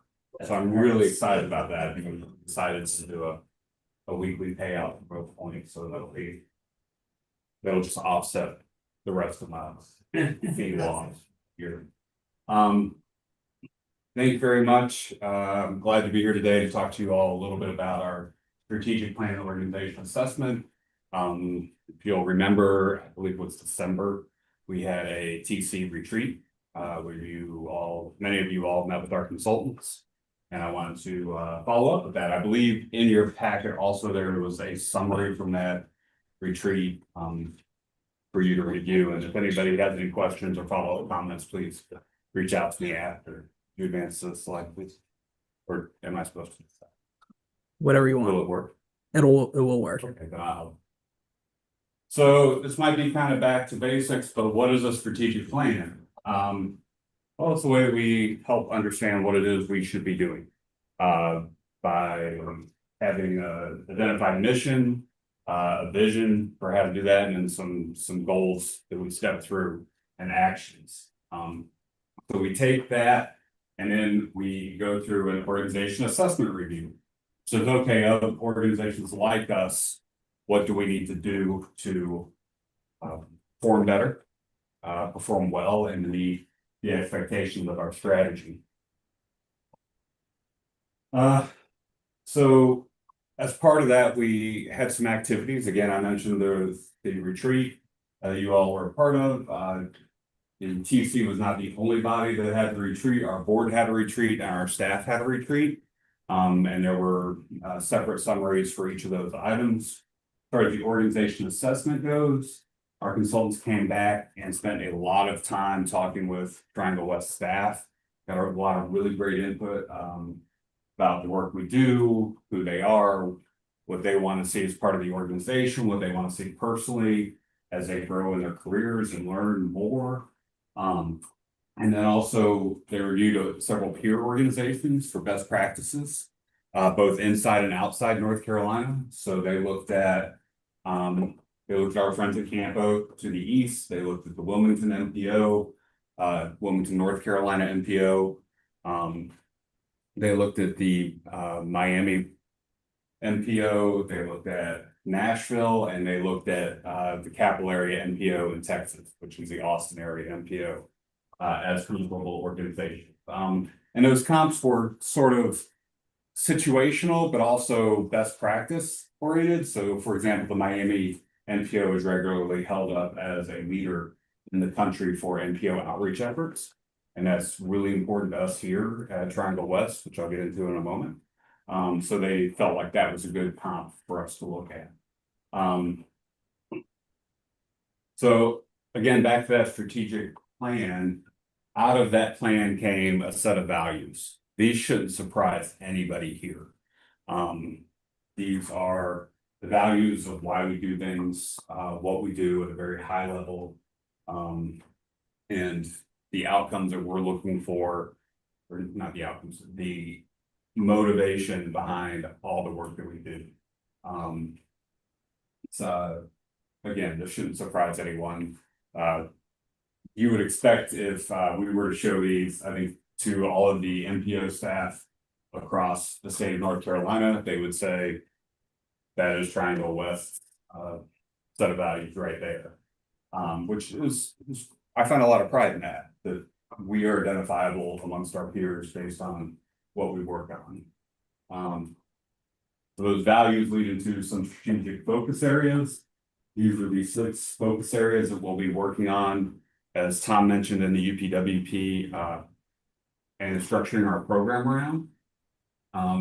The biggest one is our required functions. There's about 8 or 9 sections there, the big things that we have to do, the Triangle Regional Model that we spend a lot of resources and time in, the long range plan, the transportation program, our annual budgeting and working program, the UPWP that you saw today, those sorts of things. And also all the other regulatory and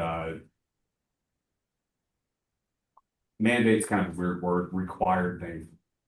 I'm repeating it, required things that we have to do according to our federal government assignment.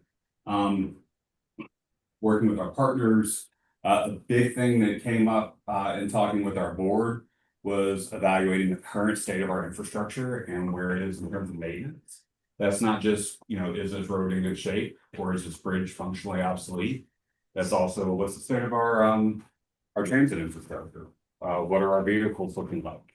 You'll remember every year we talk about performance measures early in the spring, and we're having to report out on some of the issues at the state, to the state and the feds. So this gives us a chance to do some deeper dive into that data. And then another big thing I want to talk about that Tom mentioned is transportation system resiliency and what that means to us as an organization. we can't have a resilient transportation system if we don't have resilient transportation planning. We have to be able to adapt to disruption as a group, as a broader set of stakeholders. And that could be disruptions in policy, that could be disruptions in our climate and weather, that could be disruptions in our funding. So we're gonna be really taking a good look at that and trying to make sure that we have an organization that can withstand those sorts of things and continue operations, provide good service to our members. I think this is the last slide. Aren't you guys lucky you only get 6 slides of me today? And we wanted to make sure that we're measuring things consistently. If you'll remember earlier this year, we had a presentation on metropolitan transportation plan performance measures. I think there were probably 60, 70 of those. That sound about right? Lots of performance measures, right? There's so many performance measures, sometimes it can crowd out the message that we're trying to portray to everyone here. And we love data. I love data. I geek out on this stuff all the time. As Jorge mentioned earlier, it's really fascinating to learn about the way things work. But if we can focus back on some specific measures that we return to time and time again, so we're not moving the target and chasing the next idea, that we can compare how are we doing and have we done any better. To me, one of the biggest performance measures out of our current metropolitan transportation planning process is that based on our modeling, mode shift away from single occupancy vehicles is increasing. We have more public transportation riders. We have more people that don't use motorized vehicles to move around. That ties into some of these other things here.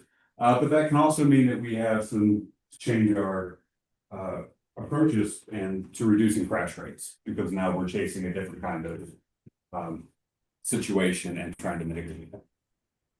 So I didn't put the last slide in, but I want to talk a little bit about what this means for our organization assessment.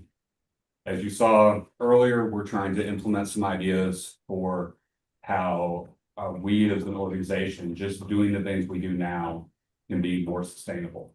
The organization assessment, when it's completed, and I didn't include much because it's still in draft form and we haven't been able to talk through some of the finishing touches. There are some capacities that we don't have as a staff that are important for us to have. And I'll highlight one as we get into the spot process updates is refined modeling of traffic outcomes.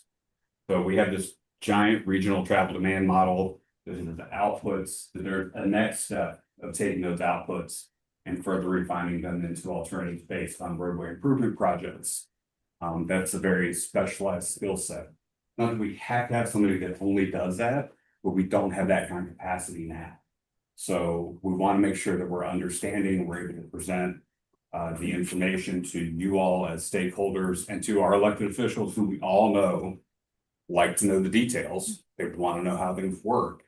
We want to be able to give them that good information and good foundation so they can feel good about the decisions they're making.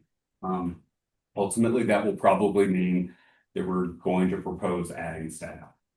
We're not here to build an empire. You know, honestly, the staff we have, and I love everyone. I think we work great together as a team. More staff is kind of intimidating sometimes, because then there's more people to work with and follow and support. But there will be a couple of other things that come out of the organization assessment staff wise. Our neighbors to the East Campo, I think we're up to 25 or so staff people now. That's a lot. But we're growing in structure and we're figuring out better. And all of those foundations are going to be in the organization assessment. As we talked about with building reserves, I don't expect anything to happen tomorrow. You know, none of us are in a position, I don't think, of our members that could just instantly double our size. That's not going to happen. So we need to be very, again, strategic on the organization assessment and the implementation back into our strategic plan. What's most important? What can we afford to do now? How do we do it in a way that answers the needs of our members? So hopefully the organizational assessment will tie all that up. this timeline should cover about 3 years. What we're looking at before we start the next strategic planning process. Coincidentally, that might be the time that, I don't know, some other big things could change. Maybe at the federal level, maybe at the state level. So it'll line up nicely in the end. We'll understand more about reauthorization at the federal level at that point, where funding's headed. So I think it's really exciting. I want to thank everyone in this group that is listening to me today or participated in the past. I know my staff put a lot of time and thought into working with the consultants from FountainWorks to provide some good information and feedback. And I'm very grateful to have the opportunity to listen to that and digest it and hopefully come up with some ways to improve and build on it. So if anybody has any questions, I'd be happy to answer them now. But it's been a long meeting and we still have Paul Black in front of us. He is going to be the only thing standing between us and the Stafford. So anybody? Awesome. Thank you. Thanks, Doug. Finally, period of rail triangle. Maybe we're at all. All right, this stemmed from the presentation I was asked to give to the Wake, what is the TPAC, whatever that stands for. I can't keep track anymore. But talking about the history of really fixed guideway transit in the triangle. Casey Kasem says, keep your feet on the ground and keep reaching for the stars. Well, I'm here to talk about the feet on the ground part to make sure that as we're making decisions that are realistic and our expectations are grounded in real stuff. So Go Triangle was started back in the 80s. We got our first fixed route buses on the ground in 1993, but in 1994, we were already looking at a big rail project. Or 1992, rather, we were already looking at a big rail project. This would have been on the NCRR corridor. It morphed many times over the more than a decade, 15 years worth of time it took. We did a study completed in 94 that got us a New Starts grants to continue to develop the environmental document. We got the record of decision on the environmental document in 2003, but we started to have problems. I was actually in a couple of different places over the course of that 15 years. I worked for the town of Garner. That was my first exposure to the land use side of the model, figuring out what's the future going to be. I moved over to Wake County where I was actually feeding all the existing land use assumptions out of the appraisal data to the model team. So I was seeing these numbers and I kept scratching my head going, these numbers aren't great. Well, we got to the end and yeah, the numbers weren't great. We were not going to make a New Starts application and the price tag continued to go up. Sound a little familiar? We'll hit on that in a little while.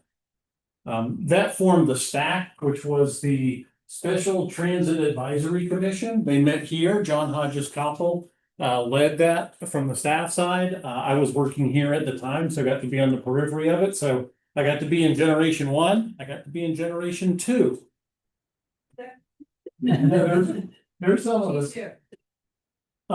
What you see are the corridors that got studied. Ultimately, Wake County said, we don't think this is ripe yet. We're not going to proceed. Triangle West did decide to proceed. Another thing that's different about that side, or this side, I guess, over here, it's not in the NCRR corridor. All of the Wake ones are on rail corridors, whether they're Norfolk Southern or NCRR. And frankly, I like this corridor. I still like it. I think from a land use standpoint, from a transformative investment standpoint, it's pretty good. I'd love to be able to turn this back into some form of BRT. That's just Paul, though. That's not the Go Triangle official position. But again, as we know, this one's a little more recent. Probably people have a little more familiarity with it. I know that one of the local partners takes a lot of the blame for being the first one to step up and say, we've got problems with this. But there were a lot of partners that also had problems with this and just didn't want to be the first one. Really, though, the problem wasn't there. The problem was on Jones Street in Raleigh. When the General Assembly put a cap on transit projects in, I think it was 2016, and then further lowered it again in 2018 to basically be symbolic, but not impactful financially. That was really what killed the project. And so we decided to discontinue that one, and we've seen the postmortem on it and some of the things that didn't go well. So, did we give up on rail yet? No, we haven't had 3 strikes yet, we only had 2. So we pivoted back to the NCRR corridor, and you're like, why would you do that? You already looked at that. So again, one of my other jobs, I was the city county demographer for Durham in 1999, getting ready for the 2000 census. The Census Bureau was pressuring us to consolidate census block routes to make them, because nobody lived in some of them in the downtown. And we said, no, we know people are gonna move back downtown. So 20 years later in 2020, there were people in downtown, not only in Durham, but in Raleigh, completely transformed. So same corridor, very different things happening in some of the major hubs. We also took it a little further to the east down to Clayton. That was one of the things that did come out of the stack process. But we got a really big price tag with multiple billions with the B of dollars. And we, again, could not make the numbers work for the feds. Well, to paraphrase Doc Brown, it hits our density. That's really what's happening. Christoph Speiler, who wrote Trains, Buses, and People, an opinionated atlas of transit in the United States. He's a faculty member at Rice University. I know it's in Houston, but still, his writing is really good. He says you need about 10,000 people per square mile to really have a successful large capacity transit system. And our most dense jurisdictions, Scarborough and Raleigh, are 1/3 of the way there. Durham, which has a lot of open space in places like this, is only 1/4 of the way there. So if you're wondering what the problem is, take one. You'll see this slide a couple of times to drive the point home. If we're not going to do rail, then what's next? And apologies for the Gen X cultural reference. That is the Winter Warlock, who, when given a toy choo-choo by Santa Claus, melts and loses all his powers. That's the triangle. That's us. We hear the word rail and we're like, oh, rail. That's not how it works. We're really talking about BRT. And we floated this idea. We know it's out there. I think the key is that first word in the description, incrementally. If you do a rail project, it's all or nothing. If anything along the corridor breaks, you can't do the project. With BRT, you can say, we'll just throw the bus out in traffic, get around the problem, and we'll continue to implement. And I think that's going to be key for this region to make things work. I assume everybody here knows what BRT is.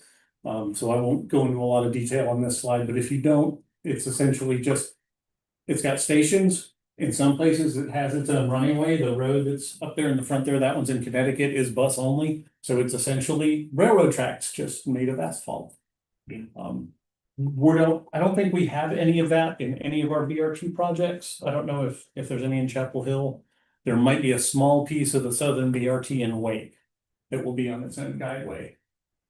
Can it serve a regional route? That was a question Go Triangle had. Most of the applications we've seen in North America have been sort of local bus service that has gotten in a high capacity corridor and it needs to get more capacity, so they put BRT in. It was relatively nascent a year ago as I was putting this together, but it really has come online. Some of these down here, like the Bowler to Longmont, are on the ground now.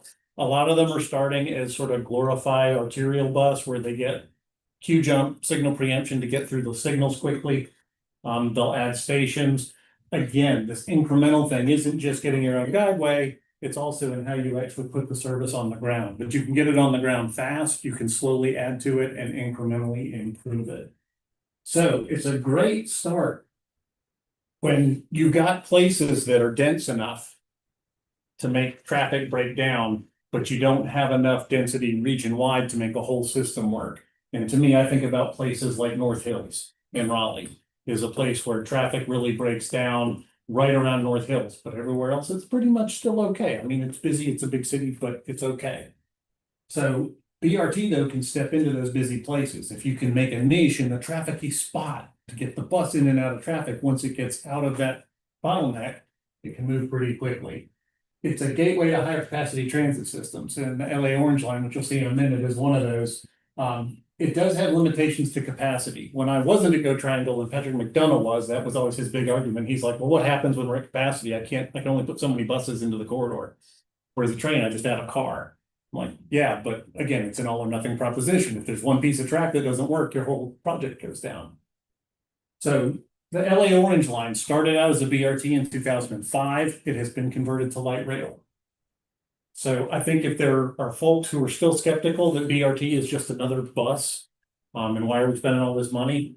I think if you really believe steel wheels are the only way forward, this is a good example of what you can do. You can secure the corridor incrementally over time. Once you've secured the corridor, you can always convert it to light rail if you need to. I don't think we'll hit capacity anywhere in the triangle based on land use in my lifetime, but I'm also not young anymore, so maybe some of you will get there. You've seen this before. Again, it's really our density. That's why we can't support a big rail project. We just don't have it, especially at the regional level. So to drive some of this home, where are those places where it might work? If we're looking at the regional level, we've got a few places that are 10,000 people per square mile, and it's almost all students. You can see Duke, you can see UNC Chapel Hill, you can see NC State, including some of the off-campus housing south of 40. The only two block groups that popped for residential density, there's one up here just east of Homestead that I suspect is just a vagary of the way that the census block is done, and another one up here on 54, between 54 and 40. But those were the only places where we met that definition on the residential side. On the employment side, which was also shown on there in that lighter pink, but there's a caveat. You think about employment, we are one of the highest telework rates in the nation. I think Raleigh carries number 3 and Durham is number 13. So, almost a quarter of the workforce in Raleigh Cary is teleworking. I'm a great example. I'm in the office maybe 2 days a week. I might be on site or out in the field one of the other days, and I work from home for maybe 1 or 2 a week. So I'm still going to be assigned at the plaza right across the street. Doesn't mean I'm actually there making that trip every day. So that's a problem. Another one is we've got dated campuses like IBM and SAS. They show up as being like, hey, we can run transit out there, look it up. Yeah, no. You get dropped off at the gate and you might have a mile to get to the building you actually work in. And if you're gonna run a shuttle from the gate, then you've got that transfer penalty and it's a 2-seat ride and people will just drive because there's free parking on site. Why wouldn't you? So what are the places that work? Downtowns, universities, and hospitals, places where it's hard to telework, or in the case of downtowns, something that's 24/7 that has more than just the employment piece of it. There's nightlife, there's government, there's other things going on. And so you can see I got the 2 downtowns in orange, and then Chapel Hill, you're a downtown and a hospital and a university all at the same time. And then you've got the other universities, Duke, Central, NC State, and then the hospitals, which are the 4 things around Raleigh as well. You connect all those, and that's what your regional transportation system needs to work. If you're going to have numbers, you need lots of places like this. And I've got a whole presentation about the airport and the region's transit crater that's kind of negative, so I don't give that very often. But internally, if you look at the I-40 corridor, which is where we get the political pressure to do something, we gotta have transit, we gotta get congestion off I-40. There's nothing along I-40 that's servable from Blue Ridge Road to really into Durham.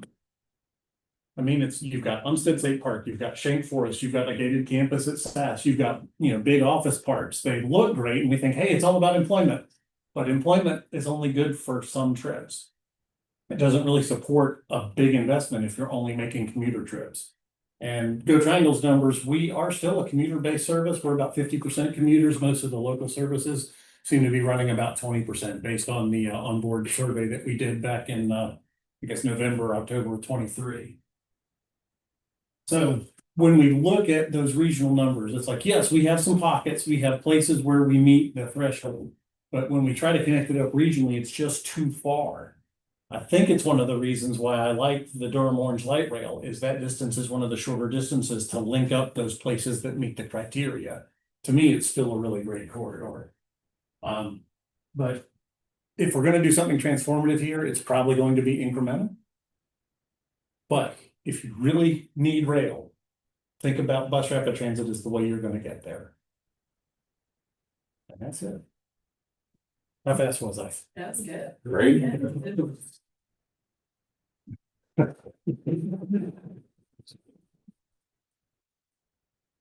Thank you all.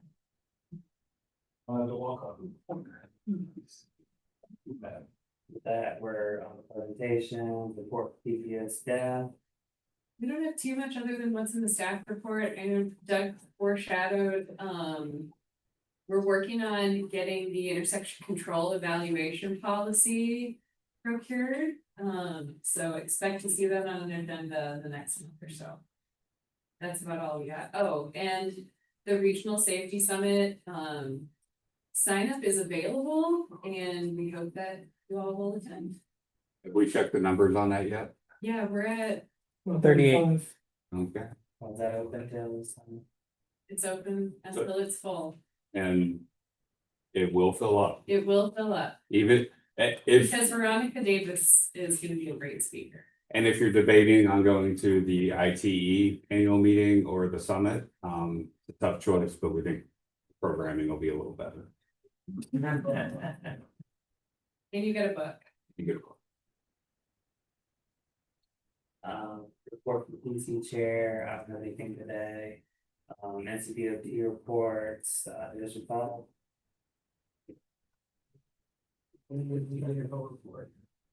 Okay, division 7. No additional report. Division 8. Nothing to add. Be glad to take any questions. Thank you. Awesome, PPD. Hi, this is Julie. Can you hear me? Yeah. Okay, so I do have one update. So you may have heard that the corridor development engineers have joined the Transportation Planning Division as of the end of June. And this is an exciting opportunity to work more closely with CDEs to deliver transportation planning division work products and advanced initiatives underway that implement our new strategic plan. Currently, we are working through a process to fully integrate the CDEs into our division and into workflows that produce CTP updates, traffic forecasts, travel demand models, where applicable. And Rupal Desai is the new CDE group supervisor. Her effective date is this weekend.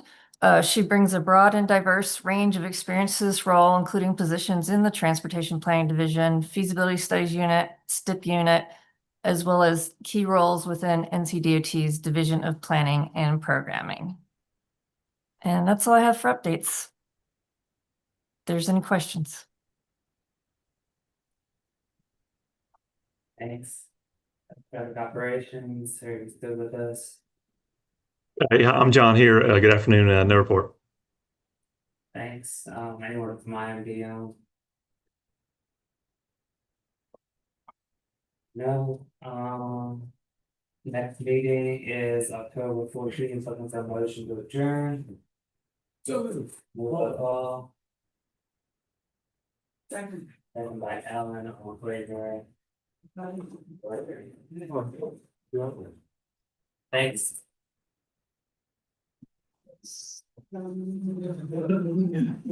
Yeah.